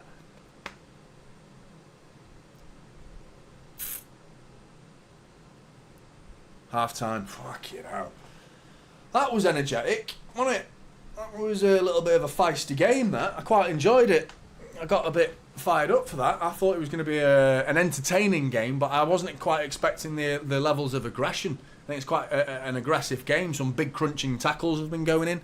A lot of intensity from both teams. Will they be able to maintain that over the course of the 90 minutes with half of the game being played? I think City... I wouldn't say we're fortunate to be 1-0 up, because I feel like we deserve to score. We deserve to score in that first half. I felt like we created enough opportunities to score a goal, possibly 2, to be honest. I do feel like we rode our luck a little bit at the back. I felt like Chelsea were poor in the final third, and that's what we're getting away with a little bit. I think we're riding our luck with Chelsea's inability to make the final decision a good one, where they can find the right player. And Cuckoo's chance right at the end there. Good play in the middle from Chelsea. Cole Palmer's been feeding in good balls into the box as well. I just feel like we need a second, because I think it'll kill their spirits as well. I think Chelsea will feel a bit sorry for themselves if they come away or at any moment in this game find themselves 2-0 down, because then we can start knocking it around and taking it easy. I'll sort that clock out as well before it carries on.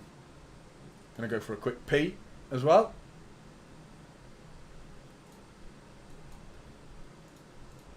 There we go. But yeah, 1-0, I'll take that. I'll take that all day long. Pep's about to set everyone straight, says the Germ. This ref has also let us get away with some. Bam Bam. Yeah, I think there's been some interest. I thought the Savinho one was like... I bet you they look at it at half-time. It'll be a talking point for the media, and I don't blame it. I think that's a fair argument. I would be screaming my head off if I was a Chelsea fan. If that was De Bruyne on the edge of the area and someone just came into the back of him like that and smashed into the back of his calf as well. There was a clear leg connection as well. It wasn't just body to body. His leg connected. The only saving point for Savinho was it even in the penalty area, in which case referee's got to go with what he sees. VAR's got to leave him and make his decision. And that's what's going on this season. Those are the rules that have been, or supposedly, they're not really rule changes, are they? They're more new interpretations of the rules, which that in itself shows how badly these rules have been integrated into the game to begin with. The fact that you can just make a sentence that changes the rule, but handball should be handball. There should be a definitive decision of what handball is. And VAR, when they should get involved and when they shouldn't get involved, should be definitive. You know, it should be only goals or only offsides or like only penalties or whatever. Like only certain decisions should be included. Not this subjective, is that worth getting involved? Should we see how we feel? Because it's just re-refereeing the game, isn't it? And I thought VAR should just be the black and white stuff. It should be clear as day. Offsides for me, I think that's enough. I'm okay with that. I'm okay with leaving VAR to just decide offsides. Because offsides decide goals. They are the definitive. We've seen it already. Chelsea have had a goal ruled out for offside that was then checked, cleared, correct decision. Our goal, just onside, correct decision. Well done VAR. Doing your job properly. And as much as I was complaining about how long it takes, that's not the priority. Getting the decision right is the priority for me. This whole getting involved when you feel like it, what do you think, guys? Shall we get involved in this? Yeah, go on then. Let's tell the referee to go and have a look at the monitor. Shall we next time? Nah, we'll skip this one. That's bollocks, man. It's bollocks. I don't agree with that at all. I think we need to remove the subjective decisions. They've also said that the monitor at half-time as well is going to be played at real time, so no slow motion replays for the referee. I'm not sure what to make of that either, to be honest, because sometimes slow motion helps you see what happened. Sometimes, to counter that point, slow motion makes it look so much worse. It's give and take. Surely the referee should have it at his own discretion to decide. Play at full speed. Let me see it. Okay. Right. I missed it. I can't see it. Slow it down for me. Then they slow it down for him. That's when it shouldn't be one or the other. I feel like it should be both. I feel like it should be the referee's decision if he's at the monitor. But yeah. NSB 2K. Yeah.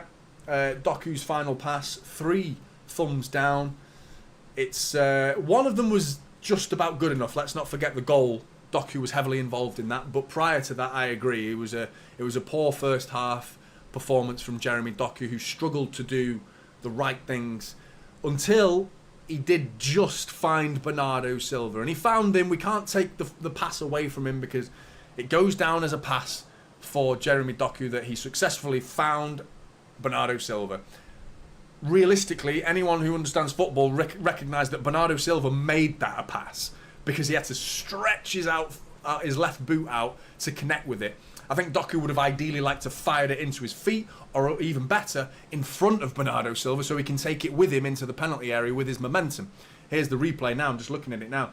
He fires it in. The idea is good from Doku, though. Let's give him credit. And Bernardo Silva's touch was brilliant. Knowing exactly where Haaland is in the penalty area. More credit goes to Bernardo Silva for me for this goal. But Doku sees Bernardo Silva. It was a great idea. The execution of the pass, he gets away with it, let's call it that. Bernardo Silva having to stretch out that boot like that, but great little vision from Bernardo Silva. And the hold-up play, by the way, from Erling Haaland to have two Chelsea players just sandwiched him right in the middle of the penalty area, and he just fends off Colwill. He nudges Cucurella, who's been given a bit too much of the gobshite throughout summer. And Karma has been knocking firmly on Cucurella's door in this game, with Erling Haaland putting one in the back of the net after Cucurella said what he said. Unbelievable. Right, I'm going for a quick pee. Don't go anywhere. I'll do if you want to go. I don't blame you. I mean, you're about to watch a chair, so I don't blame you for leaving, to be honest. But I'll be back as quick as I can.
Myself some cake.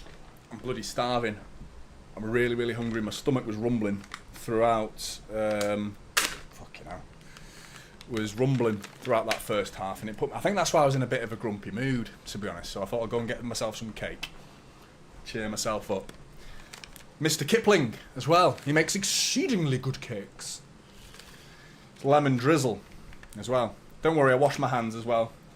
Otherwise, there'd be some unwanted lemon drizzle on my... Fucking hell. Put myself off my own cake here. No, it's good. Very professional here on Typical City. Talking about piss-soaked cakes. But we've got to get a second in that second half. We really do. Mr. Chair, I have a controversial opinion. What do you say? He's a fucking knob, this chair, I swear to God.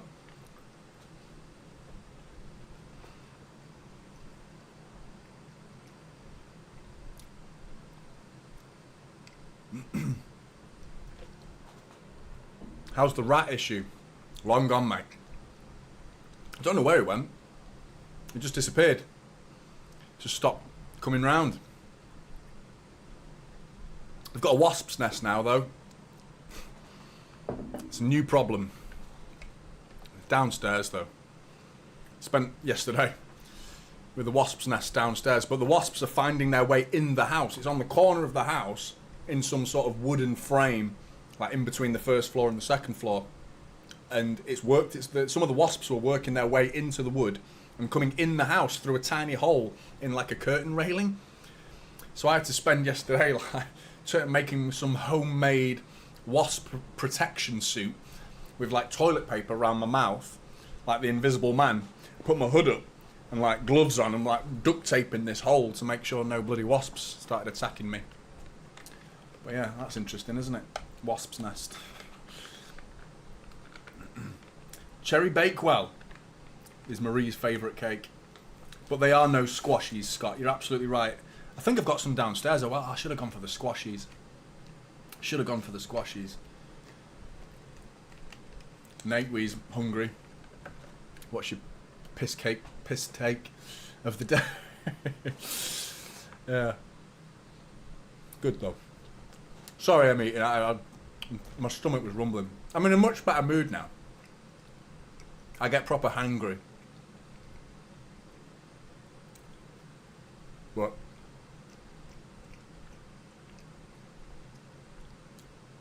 I'm excited for the second half now, I think. I don't know what to expect though. If we can get a goal early, I think we go and win this 3 or 4-0 potentially. Imagine a clean sheet. That would be lovely. A clean sheet would be absolutely lovely. You're right, Fox J. We are always slow. So to win this game, do you know what though? We are slow, but we did win our first 6 games last season. We got off to a reasonably good start, but I would argue the football wasn't as good as it was towards the end of the season. But we've been spoiled as City fans. So we now expect a level of football that is just like scintillating football. And when it becomes a little bit dogged, a little bit workmanlike, you know, more along the lines of getting the job done rather than blowing teams away, we complain. Which I think we need to be a little bit more realistic and understand football isn't always like that. You don't get to win 4 or 5-0 every game. Sometimes you need to win 1-0 and win ugly.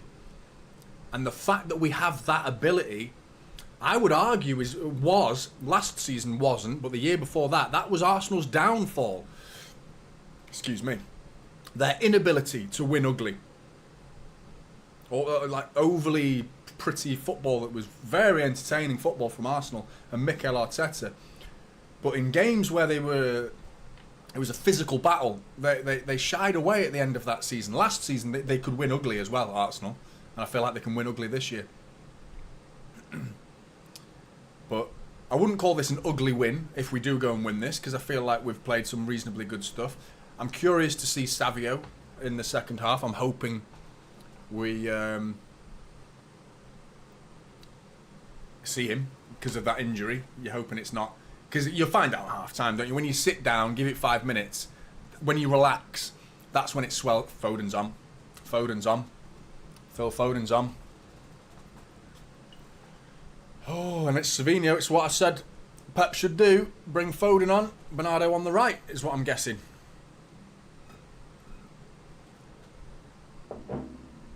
Come on, Felipe. Right. Second half. Bloody hell, that was quick.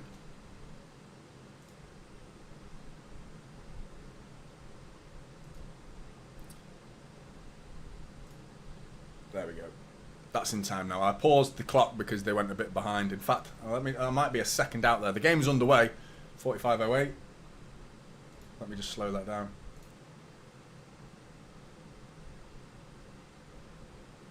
Yeah, I'm in sync now. I clicked a second too early.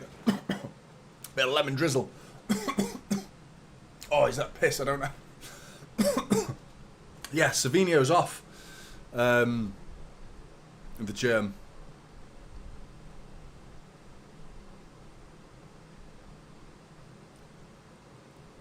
Bernardo Silva's in the middle of the pitch though, so Foden's gone out on the right. Gvardiol's giving it away. Won it back though. A little bit fortunately. Gets it out to Doku, who's got space. Come on, Jeremy. Comes inside, twisting and turning. Jeremy Doku, he looks like he's had a pep in his ear in the half-time interval. That looked a little bit better from Doku. He didn't do anything with it, in fairness to him, but he didn't lose the ball, most importantly. Right, Phil Foden, first touch in the 24-25 Premier League season. And he's on the right wing for City, which I'm surprised at a little bit. Maybe because I'm just thinking, because Bernardo Silva's he's up to speed with the match. Do you know what I mean? He's part of the game already, part of the game, and being part of the game as a central midfielder is important. Oh, but not De Bruyne has intercepted it. Are we going to do anything with it? No, De Bruyne's cross is poor. Haaland went central. De Bruyne went to the back post. It was a sloppy giveaway by Robert Sanchez early in this second half. City gifted another opportunity. It's what I've been saying. I said it in the preview. Chelsea will make mistakes. 100%. Need to punish them.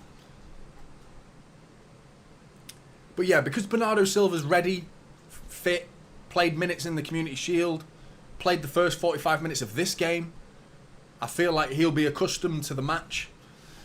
Whereas throwing Phil Foden, who's not played a single minute in pre-season, this is his first minutes in a City shirt this season, including pre-season, I think sticking him on the wing is Pep slowly bedding him in. I think he's not as involved as Bernardo Silva is, and Bernardo's got a very unique role as well. Bernardo's got to come deep and collect the ball, and that's not something Phil Foden wants to be doing. So if you look where Bernardo Silva is right now, he's actually alongside Kovacic, coming and collecting it deep, and that's not ever going to be Phil Foden. He can do it, I believe Phil can do it, but not when Bernardo Silva's on the pitch, because he can do it better.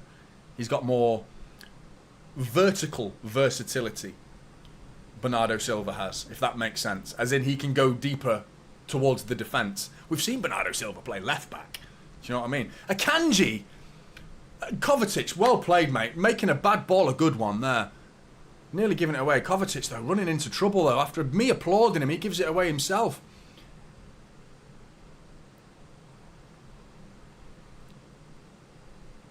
Ball out to Cole Palmer now. Gvardiol's backtracking, though. He's going to allow him into the penalty. Oh, it's going to be 1-1, is it? Clear it! Akanji gets it clear. Chelsea getting in each other's way there, to be honest. Kevin De Bruyne is going to win this.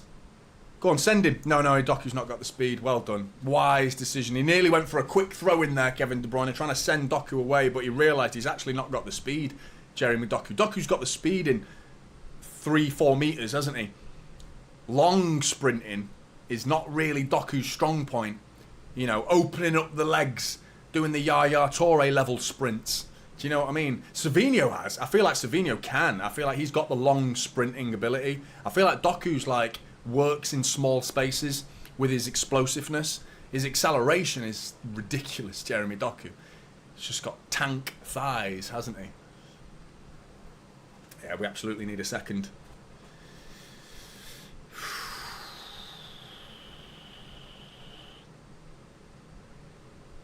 I'll be gobsmacked if we keep a clean sheet. Chelsea have been not battering at our door, but they've had opportunities, and the frustrating thing, it's been given to them, a lot of them. We've been gifting Chelsea a lot of their opportunities just through not really controlling the game. I don't know what the match stats are, but I remember at 20 minutes in, it was 50-50. Oh, Gusto giving it away in a dangerous area. He's got to get back now. Send him, Doku, mate. How long do you want to take on the ball, Doku? Fuck me, man. You got gifted that. Ederson comes out and collects it. Long ball over the top, looking for Nicholas Jackson there, and Ederson came out really well to get out. And that's one thing Ederson does very well, is the sweeper-keeper role. But Doku there, mate. Gusto, the ball comes over the top, diagonal ball to Gusto. Gusto lays it back, thinking there's a Chelsea player there, and it's only going to Doku, who's got about 15-yard radius of space, turns, and he's got De Bruyne on his left to lay it to. And he just takes his fucking sweet time. That's good. Doku, really good. Inside now. Come inside. Oh. It's frustrating the life out of me, Doku, in this game. Gvardiol now coming forward for the first time. Don't lose it there, mate. How often did we see Garnacho getting in that right side when Gvardiol came forward? Just don't. Bernardo Silva's going to win that. He's in the penalty area. Haaland first time, and it's saved by Robert Sanchez. He didn't find the corner enough. He made it too easy for Robert Sanchez, and Haaland throwing his fists around. He knows he should have found the corner a little better than that. It's not in the corner enough. It's very savable. Real opportunity to make 2-0. That should have been 2. And it would have been another assist for Bernardo Silva. I don't want to see... Gvardiol's coming forward. I'm not enjoying this at all. Gvardiol, stay there. We're not learning our lessons from the Community Shield. How much did Garnacho rinse us down that right side through space that was just gifted to them, because Gvardiol went forward, and that's not his fault. He's been instructed to do that. I just find it baffling to see him come as far forward as this, in particular in the Community Shield. He's back in his position now, but I'm just terrified of him giving the ball away in that space that'll be left in behind. Foden now. He looks composed, Foden. He's got when he gets that ball, he doesn't look... when you're excited as a footballer, you can see it in certain players. They take little steps, don't they? Doku's one of them. He takes like little steps, and it suggests to the defender that you're up against that first of all, you're definitely about to do something like big. You're about to do something quite aggressive. And you're not quite controlled in here as well. Do you know what I mean? You're not quite composed. Edison now being closed down, gets it down the line. Whereas Foden right now, when he gets that ball, he just his shoulders are back, nice and relaxed. He's got his head up, knows where the ball is, tip of his toe, chilled, totally chilled. And defenders don't want to charge at that guy, because that guy's got composure. He sees you. It's that David Silva level of composure. When you fire it into David Silva, you can just relax, can't you?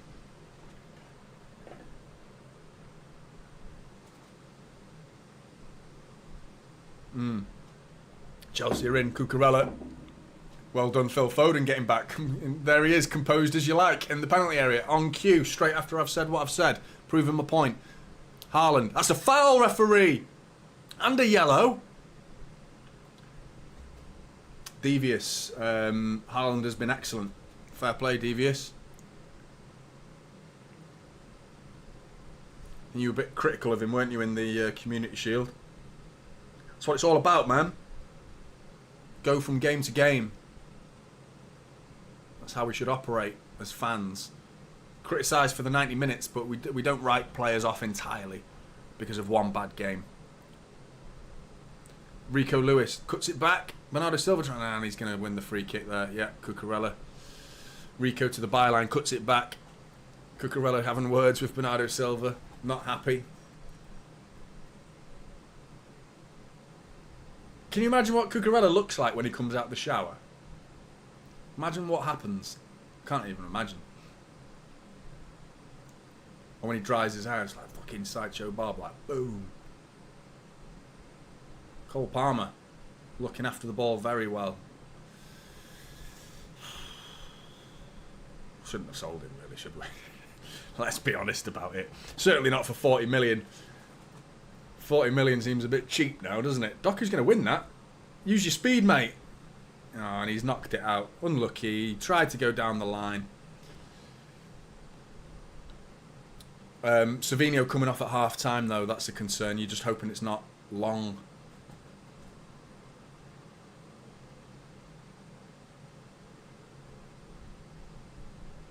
That's it, Red Camp. Is it 44? I thought it was 40. 44 Chelsea players. There must be like 2 training sessions happening, because they're not all going to be learning anything. Like Enzo Maresca, if all 44. Right, lads, come on in, lads. He gets out the megaphone. Can you hear me back now? Enzo Fernandez, can you hear me? Like, do you know what I mean? Like, no one can fucking hear him, mate. It's like 40. There's a crowd of people. Fucking hell.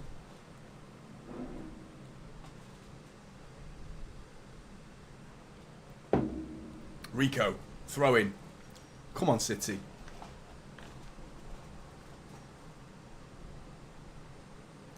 Haaland trying to lay it off to Foden. Not sure what he was trying there. Went over everyone's head. Foden trying to close down Lavia now.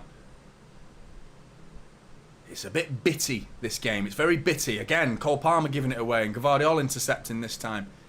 It's a bit disjointed.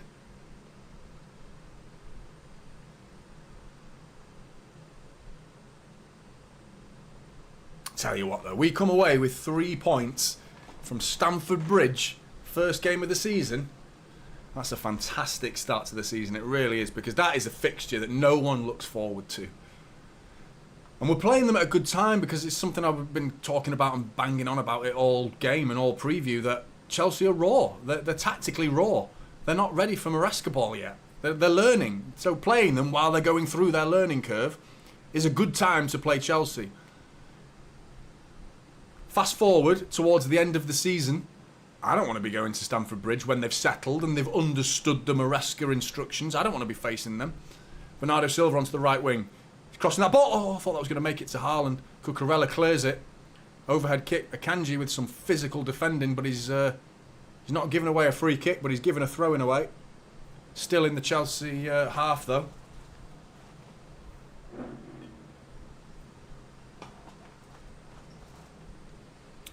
Oh, Neto's coming on. Gvardiol, mate. You've got your work cut out for you. Unless he's going on the left. He probably is going on the right. Cole Palmer's not had 100, like, he's not fully fit. I'll be surprised if this... It's not. It's not Cole Palmer. I think he's been quite ineffective a little while. Not ineffective, but... It's Nkunku coming off. Nkunku, who has played pretty much the majority of pre-season for Chelsea, whereas Cole Palmer played 45 minutes in their 1-1 draw against Inter Milan, and that was it. So I thought it was a bit risky to even play to start Cole Palmer, because he's not had much pre-season, whereas Nkunku has. But he's taken off Nkunku and left Cole Palmer on with an hour gone. But there's that goal guarantee of Cole Palmer, isn't there? And I suppose that's why he's still on the pitch, because you know what, one-on-one, Cole Palmer's going to bury it, isn't he? It's Kovacic getting caught on the ball there. And here comes Chelsea down the right side. So Neto must be on that left side. He's coming in to look for it. He's going to get it early as well. Oh, no, he's not. Caicedo with a shot. Blocked by Bernardo Silva. He doesn't know. He's gone out to Enzo Fernandez across the face of goal. Rico, get it away. Well done, Rico Lewis. And Pedro Neto's pushed him in the back there, purposefully trying to hurt him as well. I think he's smashed him into the back of Rico Lewis. And he's gone collided with the post as well. Looks like his knee. Rico's hit the post here. Hopefully that's nothing serious. No, he's alright. He's back on his feet. But great bit of defending, back post defending, awareness of the situation from Rico Lewis. But Chelsea looking better already. Enzo Fernandez and Cole Palmer standing over the corner. Coming in from the left side. It's whipped in near post, and it's... You fucking clear it. Kovacic cleared it. It just dropped suddenly, and it was like, who's going to get there first? Kevin De Bruyne, get up, win that header. He does. Doku's won it. Doku's away. He's got Gusto all over him. Gusto's all over. He's holding him off. That's a foul, referee. Well played, Jeremy Doku. Doku, oh, he laid it trying to find Erling Haaland, but Haaland was waiting for Doku to keep going. Haaland was saying, just keep going, mate. Get to that byline. Doku went early with the pass, but it was great speed from Doku. Me saying earlier that he's not got that long speed. He certainly showed it against Gusto then. Really good. Rico Lewis now having to deal with Pedro Neto, which is going to be a really interesting battle for Rico Lewis, mate. If he can handle Pedro Neto, then we've got our number one right back, I think, for the rest of the season. Because Pedro Neto is going to test him.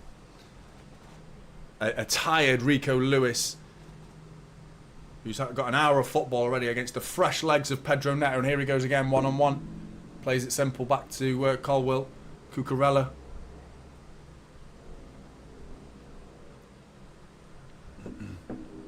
Out to Neto again. One-on-one with Rico. Ball in. Nodded. Oh, it's not gone out. It's coming back and the ball in again. Bernardo Silva. Not cleared. Headed nodded back. Nicholas Jackson. Ederson saved it. Fucking clear it. Gvardiol's cleared it. Eventually. Looked offside to me, though. Nicholas Jackson, surely.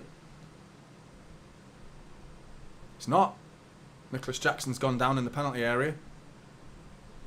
Holding his hamstring. Could be cramp. Could be hamstring. They've got options to bring on, haven't they? They've got about 600 options. Hanging on a little bit here now. We need to get control of this game. Not sure what to do. What's the bench saying? There's no player on that bench for me, and I'm trying to think. What is the bench? I can't remember. Because Foden's on.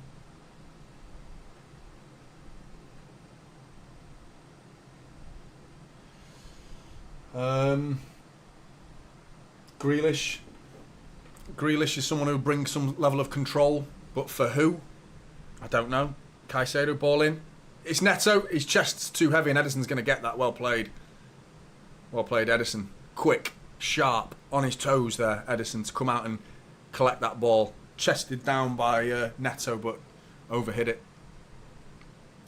I'm not sure where Grealish would play, though. Doku, get Doku off.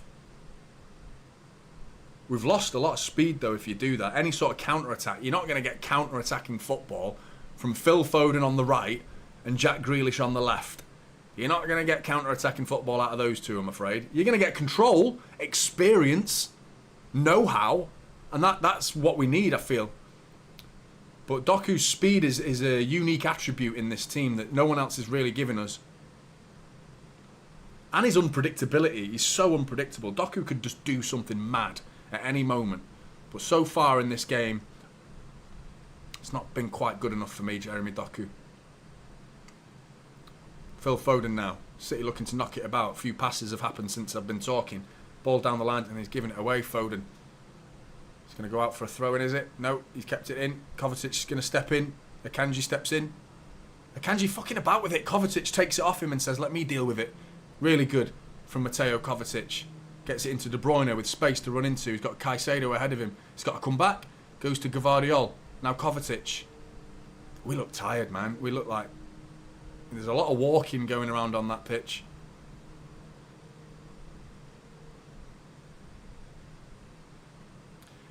Gvardiol.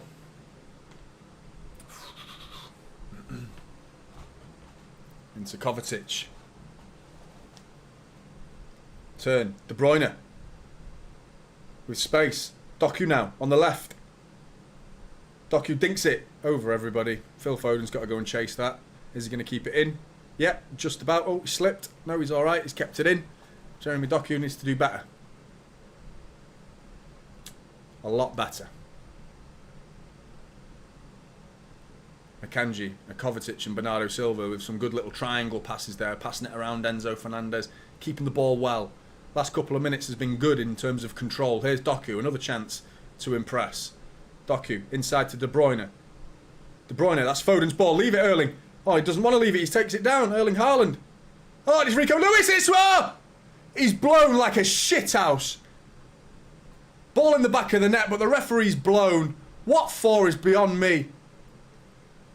What for? The ball somehow lands to Rico Lewis, who just batters it into the back of the net. A late run from Rico Lewis. It was Haaland who brings it down on his chest, looking to volley it. He doesn't. And then that's it. And I think Haaland's studs have connected with Colwill's knee. Yeah, it's a foul. I would say just about. Just about. It does connect with his knee. Haaland tried to swing his left boot at it, and it connects with the knee of Colwill. Just. And he stayed down, Colwill, as well. He looks like he's in a bit of pain here. Haaland's getting a yellow card for that. That's bollocks, that is. He didn't mean it. Fucking hell. He's entitled to swing at the ball that's there, man. What a shit decision. I agree with the free kick, but a yellow card, mate. Taking the piss. Ziola, good to see you.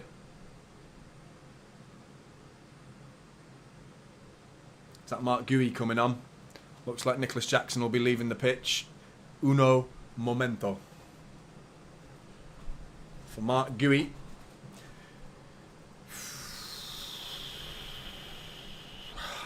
"25 minutes to go."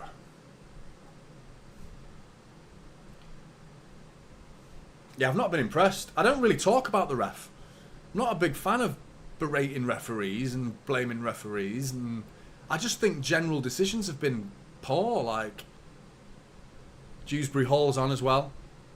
So it's Gooey and Dewsbury Hall on for Jackson and Lavia for Chelsea.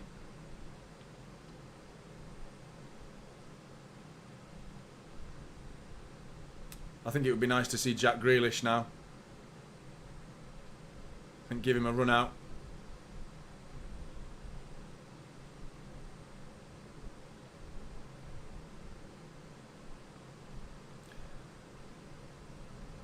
Long ball, Kanji underneath it. Nods it. Cucurella's angry, man. He looks pissed off. Haaland's going to chase that, is he?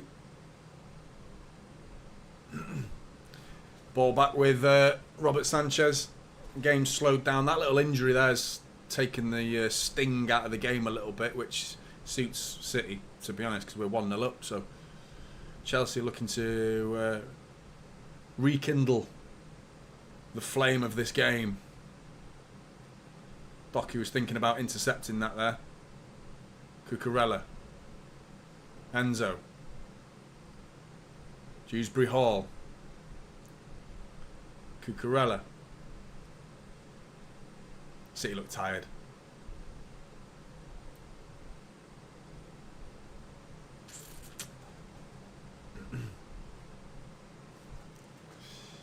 Long ball over the top.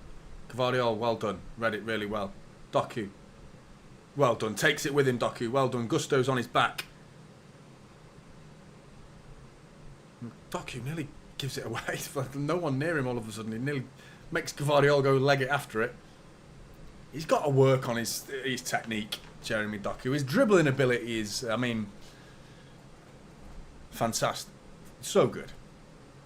His distribution, though, he's got to work on it, man.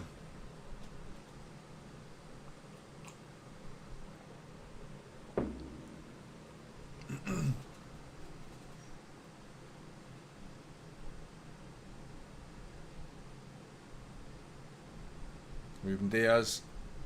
Out to Gvardiol. Mark Gooey, by the way, he's a keen presser. He likes to press. You'll see it now. Look, Edison on the ball. He's already closing him down. So Chelsea looking to really go high with their press, which means there's going to be space at the back, which means there's an opportunity to make this 2-0 before they make it 1-1. Got to play your cards right. Be tactical. Be clever with your passing. Find the players. That's a foul, referee! Giving it. Good. De Bruyne right through the fucking back of him. Gone through his Achilles as well. Fofana. I was not there to be won, man. Kevin De Bruyne is in your way. The only way you're getting that ball is going through him, and he does. He goes through him, right through the Achilles of Kevin De Bruyne. You shithead. He's alright. Kevin De Bruyne is alright. We've ridden one injury already with Kevin De Bruyne, who went down wincing in the first half. He's up playing in the second half, but can't say the same about Savinho, unfortunately. Try to minimise injuries, please, for the rest of the season. We lost De Bruyne in the first game of last season, if you remember. It was away at Burnley that he went off, I'm pretty sure. And we won that game 3-0. Can you imagine the opposition sides, the rivals that we're up against, your Arsenals and your Liverpool, if they had a player like Kevin De Bruyne, which they do. They have Odegaard, for example, or who would be Liverpool's De Bruyne? Probably Salah. Close. Probably Salah. I mean, you could say Haaland is the Salah. In terms of goals, Salah's like Haaland, isn't he? But, like, imagine if one of those players, like, went missing for their club. We'd never hear the end of it. You know what I mean? Like, oh, of course you're going to win. We lost this player or we lost that player. Imagine Arsenal without Odegaard for the first 6 months of the season. They'd be finished. You know what I mean? We won the league without Kevin De Bruyne for the first 2/3 of the season. Neto. Enzo. Ball in. Edison. Oh, he's flapping! Edison, he's got away with it again! Comes out to collect that cross and doesn't. Just gets enough on it. Doku's giving it away now to Caicedo. It's Dewsbury Hall. Enzo Fernandez. Kovacic stepping in. Strong. Keeps him going backwards. Keep forcing him away from goal. Still got it though, Chelsea. It's Neto. Ball in. Over everybody. Calm. Listen to your shouts. Gvardiol can see that out now. He's waiting, and he just boots it. Gvardiol absolutely leathers it out for a throw-in, but Ederson, mate, come on! Putting us under pressure. Doku as well, putting us under pressure. Giving it away. Frustrating. He saw that coming a long way as well, Ederson. He was backtracking. If you're not going to be sure about it, just leave it, mate. You make it worse for the defenders by coming out and getting involved when we don't need you to.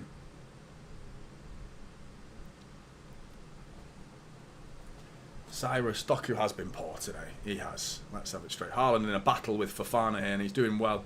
Strong from Erling Haaland. Wins the throw-in. Really good. Really good. He's having a little bit of words with Fofana as well. Haaland loves it. He loves it. And I love him.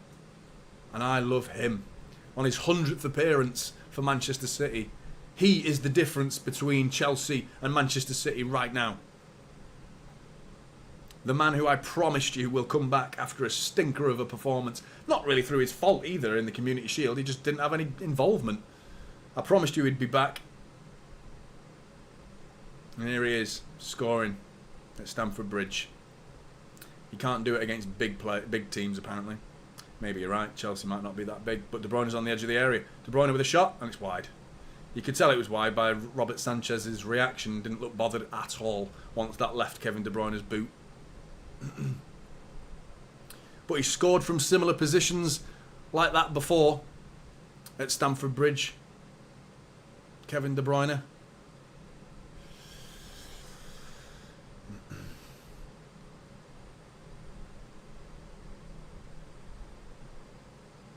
Well done, Rico Lewis. Looked like he was going to head it, and he just got underneath it and let the momentum of the ball take it. But then Rico Lewis is in! Oh, he went for the cross. I was thinking, have a dig, mate, Rico. You deserve it for everything you did in that move. I tell you what, Rico Lewis has been brilliant this game. He's absolutely been brilliant. He really has. He ducked that under that ball, led a little side foot volley out to Bernardo Silva. Bernardo Silva sends Rico Lewis. The angle was a bit cute, so I mean, a shot from there might have been a bit much to ask of him. Tries to cut it back to Haaland, but it was intercepted. Corner ball, though. Corner ball. Yeah, sort it out now, referee. Enzo Fernandez was all over Erling Haaland in the first half. So blow your whistle now. Tell them to stop.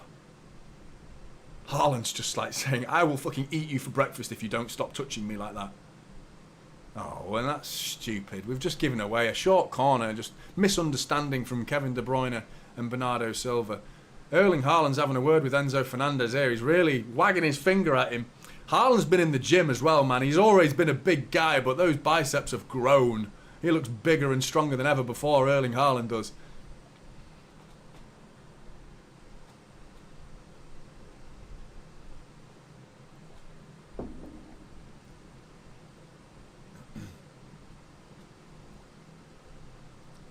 You're absolutely right. MCFC edits. It will be a nervous end to the game.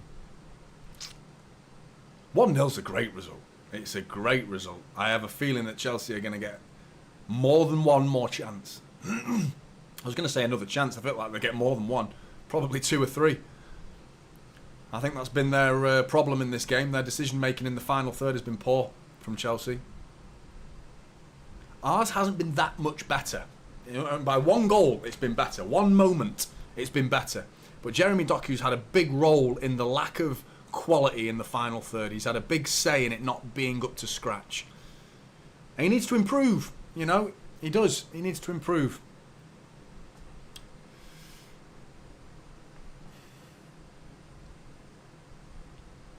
We've seen these players before, you know. I want him to go that other level. Adama Traore.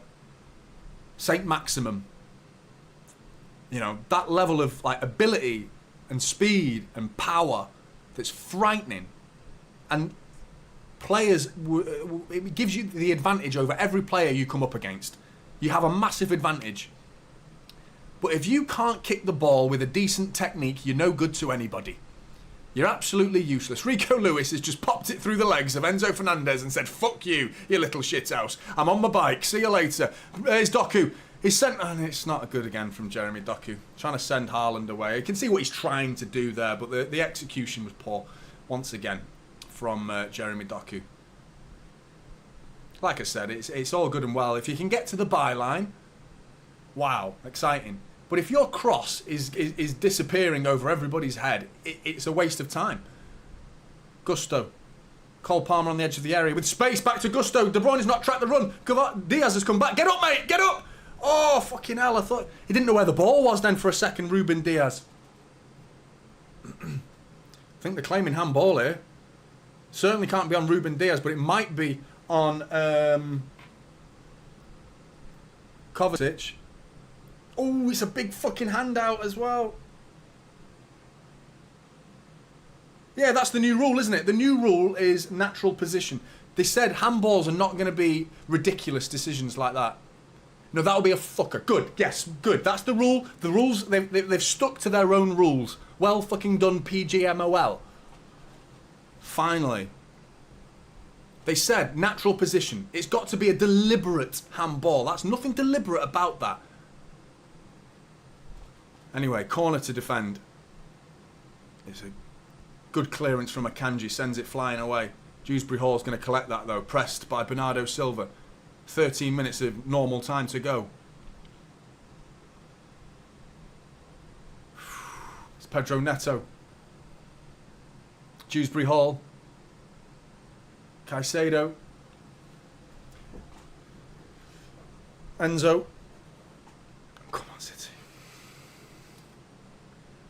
Chelsea have got some good shape here. City are hanging on a little bit here. We're being pinned back all on the edge of our area. Inside, Neto skinned us. He's whipped it in, and it's Ruben Diaz again, who's been a rock all game this game. He's been really good, Ruben Diaz. Everything that's come his way, he's dealt with it.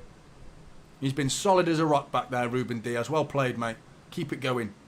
He gave the penalty away for the 4-4, don't forget that. So he's come back to redeem himself at Stamford Bridge, and Chelsea kick it out for a goal kick to Manchester City. Poor from Caicedo, who is probably one of the least valued at £100 million player I've ever seen in my life. I mean, I've not seen even £50 million worth of player since he's joined Chelsea. I think Caicedo is bang average. You know, 100 million. Like, what the fuck? Enzo Fernandez, I get that there's a player there. Still, that's a joke. 100 million for Enzo Fernandez, that's wrong. I totally disagree with that price as well. But you can see, you understand why Enzo Fernandez is, like, should be, like, he's got quality, technicality is very good. I'm not sure what Caicedo brings to this team. Cucurella's wincing around, holding, and he asked for help off Haaland, and Haaland looked at him like, you want help off me? You want help? You want me to hold your leg and get rid of your cramp? You silly twat. I'm not going to help you at all, you gobshite. After all the mouthing off you've been doing in summer, singing songs about Erling Haaland. Sit down, mate. You can stay on the floor. Enjoy your cramp. I'm not doing fuck all to help you, mate. Piss off.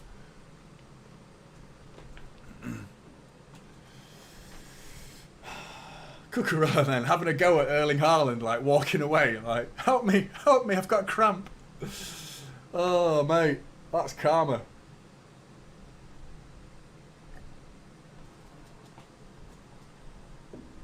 I agree, Devious. This game does have one more goal in it, and I hope we get it. Oh, and it's Cucurella coming off. Bye-bye, Cuckoo.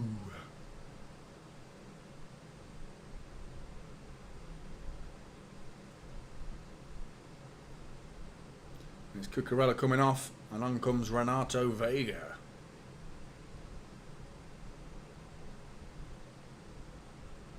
Cucurella's limping off.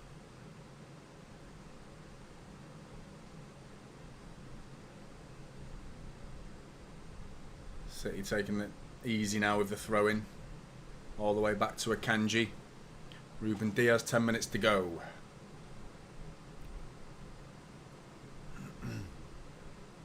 Who's been your man of the match, Blues?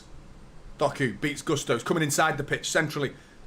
Pass the ball to Rico there, Doku. That was such a simple ball. Rico's screaming at him now as well. Good, that's good. He's got a fucking pair, Rico. The intelligence of Rico Lewis having a go at Jeremy Doku, the more experienced player being bollocked by a 19-year-old kid for doing the wrong thing. He's absolutely right, Rico Lewis as well. Simple ball to Rico then. He's in business. Come on, Jeremy. He's got to sort this out. The worrying signs are that this is stuff that might not... He's too far gone into his footballing career, you know what I mean? Like, this is stuff that needs coaching at a young age, like your ability to cross. You know what I mean? Like, this stuff that it's like... Can this be coached into Jeremy Doku, or is this his game? Like, is he just a hot-headed, wild card player? Is he not, like, where's the composure when the cross needs to come in? He needs to cool his jets a little bit. Frustrating. Edison now. Oh, fucking hell, Edison. Nearly giving it away to Dewsbury Hall, who got his foot on it, Dewsbury Hall, and Bernardo Silva saves his bacon there. Jesus Christ. Rico coming forward. Bursting forward. He's looking for Phil Foden. He finds Phil Foden. Foden looks for Haaland. He's thought that ball. Foden's sprinting back now to try and redeem himself because Foden's giving it away, and then Neto lets it run out for a throw-in. What's man of the match? What people are saying for man of the match? Rico's played well, says Section. I agree. Rico for Scott or Diaz. I agree. Lewis, Cover, Savio, Haaland have been excellent, says Devious. Yeah, I thought Savio in the first half showed proper glimpses. He too, though, got to the byline at times. But when Savinho was beating people, he was doing it on the right wing. I'd have loved to have seen Savinho beating players like he was doing on the right wing, but on the left wing, and then keep going and get that cross in naturally and dink it or cut it back with your left foot. Every time he got into a crossing position on the right side, Savinho, he just naturally said, I don't trust myself. I don't trust my own right foot. I want to slow down. I want to slow down and let the fullback get back. And that's something that he needs to learn. You've got to get your right foot. He needs practice. Kovacic there, going toe-to-toe with his opposing number 8, Enzo Fernandez. Foden now, coming down the right wing. Can we make it 2-0 and kill this game off? With 7 minutes remaining, a second goal surely wins this for Manchester City. Akanji. It's good that we're knocking the ball around here. We're not under pressure doing this. They can't score if we have the ball. Simple as that. Pauline's gone Rico. Stewart's gone Rico. I agree. I think Rico's been sensational. Doku. That's not bad. Oh, it was good effort. Not bad. That's better. He went near post. Sanchez came out and collected it, but beat his man. Oh, fucking hell. Doku nearly wins it. Sanchez, being closed down by Haaland, gets it to Fofana. Fofana down the line now. Kovacic, chest, brings it down. Cool as you like. Kovacic, ghosting past the two Chelsea midfielders. Mateo Kovacic has made it 2-0 to Manchester City, and that is game over. Coming back to haunt Chelsea at the ground that he once played at. Kovacic with some superb midfield play, ghosting past Caicedo, ghosting past Enzo. £200 million being passed by the £15 million midfielder. Manchester City spending very little money and surpassing the 200 million shower of shit that Chelsea have in their midfield, and we go 2-0 up. Let's go! Eat shit, Chelsea. Fucking yes.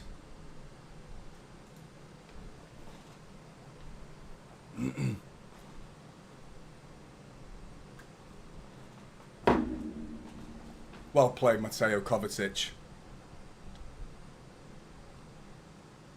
Sanchez gets a hand to it. Yes! Got a big fixture out of the way there. That's a big fixture. Wow, still 5 minutes to go. I said 2-0 should win it. Should win it. You know, control the game now. Chelsea are going to throw the kitchen sink at us now. Be aware of that. Surely we are. The added time as well. That's going to be huge.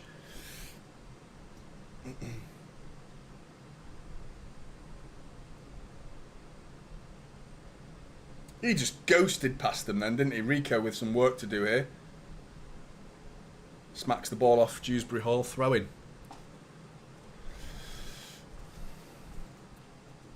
Douglas Wright going Kovacic for man of the match. You might be pushed. The goal might swing it, you know, because he has been bloody brilliant in that midfield. You might be right, Douglas. Todd Bowley's had enough. He's off. Right, where's the fucking paycheck? Where's the checkbook? I need another 200 million. That reminds me.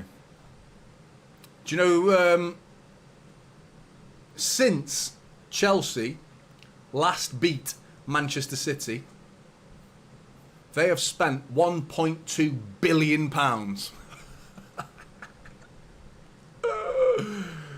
they a shower of shit, aren't they, man? What a joke of a football operation that is. £1.2 billion since they beat us. And the last time they beat us was the Champions League final.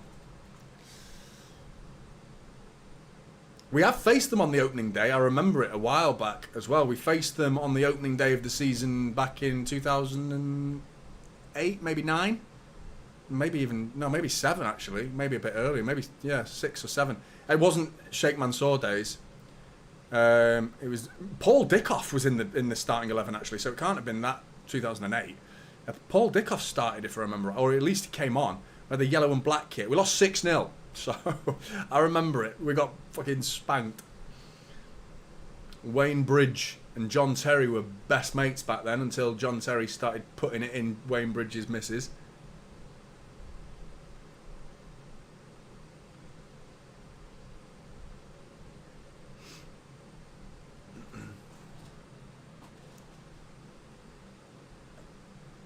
He's a scummy bastard, isn't he, that John Terry?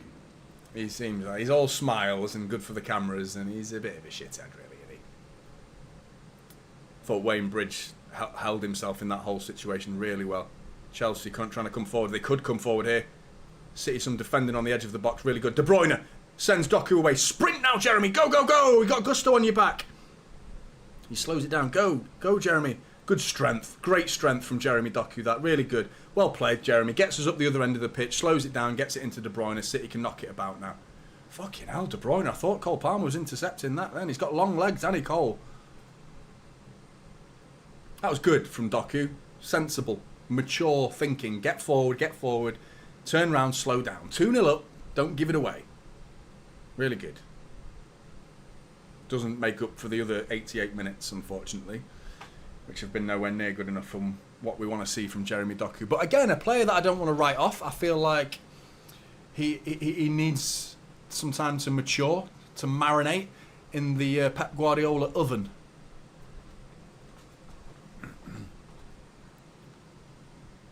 De Bruyne nods it into Doku, who's again got space. Okay, said lovely, well played. That's a foul, referee. Well played, Jeremy Doku. Good play from Doku. 2 in a row there. Really good. It's moments like this when you're 2-0 up, just someone who can just take it to the corner. He knocks it out of Caicedo. He was waiting for Caicedo, who came flying in, and he knocks it past him, and Caicedo takes him out. Doku tried to stay on his feet, in fairness to him. Once he realised Fofana was going to win it, Doku just dropped. Yellow card for Moises Caicedo. Cole Palmer getting skinned by Gvardiol. Cole Palmer's annoyed. Your former club, mate. City fans doing the Poznan. Jeremy Doku! He's beating everybody! Oh, what a sensational run that was from Jeremy Doku. And then once again, guess what? The cross wasn't quite good enough. And I mean, it was difficult to find anybody. The speed he ran through, he just ghosted past 3 Chelsea players there. Caicedo, Gusto, Fofana, all watching Jeremy Doku. And he gets past them. And then you're thinking, just cut it back to Erling Haaland. He tries to. To be honest, he probably should have had a little shot there. I think Haaland was marked. But 89 minutes gone. 90th minute fast approaching. Surely we can keep this game 1 now. Pedro Neto nearly having the ball. Foden could have taken that away from goal then. But Neto, how much time? 5 minutes. That's not too bad. Clean sheet would be beautiful, wouldn't it? Beautiful. Rico Lewis, heavily involved in that clean sheet. Very mature play from Phil Foden there as well, winning a free kick. City can slow it down. I think this game's won. Yes, what a start to the season, mate. I think the game played out how I think most people expected it to. A little bit raw, a little bit high energy level, mistakes, quite end-to-end, exciting. I think more people expected better quality in the final third, though. I think that's where both teams have let themselves down. Obviously, Chelsea more so than City. But I feel like the final third, both teams just weren't good enough. We were good enough. We were good enough to win, but You know what I mean? Like, we had so many opportunities to get a better ball into Haaland. They had opportunities to get a better ball into the box or make better decisions in key areas, and Chelsea have failed more than City in that regard. But the game's been exciting. Chelsea are still not done here, trying to get something out of the game. Coming forward again with Enzo Fernandez. Cole Palmer comes and collects it. De Bruyne snaps the ankles of Cole Palmer, who picks him up straight away and says sorry. Cole Palmer gets on with it, looking for a free kick. It's not really shooting distance, though. It's quite far out. Takes a quick one to Caicedo. Caicedo now out to Gusto. Gvardiol closing him down. Doku's coming over to help. Great block from Gvardiol. Well read. Saw the cross. Blocked it. Keeping Chelsea at bay. It's been good from City since we've gone 2-0 up. We've controlled it. Kovacic, Cole Palmer with a piss poor P-roller effort as the ball dribbles and trickles over the goal line for a goal kick to Manchester City. Not your day, Cole. Not your day. Kovacic man of the match for Wapang. Since the goal, I think you've got to give it him now, because I feel like his contribution in the middle of the pitch. If he didn't score, I would have given it Rico. But scoring to make it 2-0, and in the manner that he did as well, like beating their two central midfielders, going through the middle of them, and then whipping it. Although Sanchez got a hand on it, he still did really well. Since we've gone 2-0 up, Doku's been good as well, by the way. He's gone down injured here now. Another opportunity from Doku. But since we've gone 2-0 up, Doku's done all right. Where's this been from Doku? All game.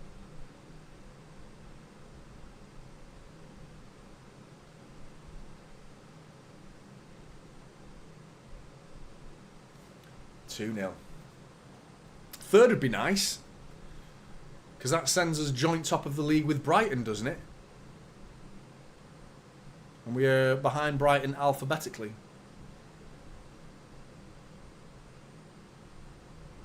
Cole Palmer there, one-on-one with Doku. Effectively, the man who replaced him, Cole Palmer thought it should have been his throw. Didn't get it. Cole Palmer looks annoyed, mate. Tell you what.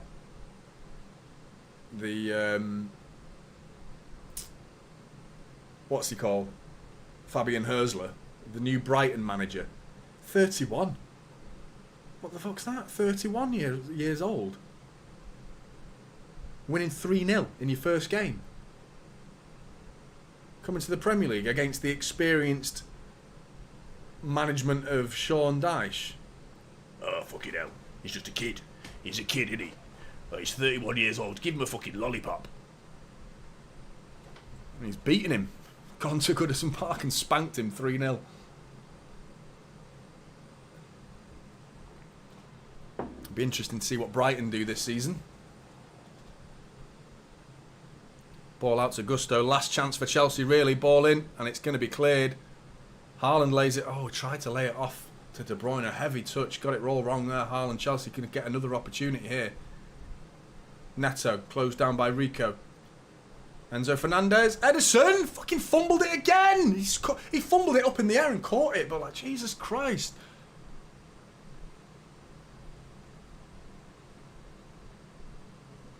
I'm sorry, that's a fumble. That's not like one where he pushed up in the air so he could catch it again, trying to make himself look intentional. He tried to catch it the first time. Honestly, it's not been a great performance from Ederson. I know he's kept a clean sheet, but there's been 3 moments that have been so dangerous. The fumble, offside, thankfully. There goes the full-time whistle, so let's stop badgering Ederson because he's kept a clean sheet in fairness to him. So let's go. Yes! 2-0. That's a massive win. That's a massive win. I mean, that's a statement as well, to go to Stamford Bridge and keep a clean sheet as well. Clean sheet in the bag, 2-0, job done. That's all we needed, all we really needed. The performance wasn't the most important thing in this game, the result was, and I think we've done a fantastic job there in going to Stamford Bridge and winning 2-0. Match reaction next. Come and join me for that one. I'll be doing that in the next 5 minutes. Thank you very much for joining me in this watch along. Drop a like on the stream on your way out if you could, please. It really does help. With the channel, and yeah, I will appreciate your appreciation of me. Thank you very much. Yeah, come and join me in the match reaction. I'll get that out as soon as I can. Take care, Blues, and I'll see you in the next one.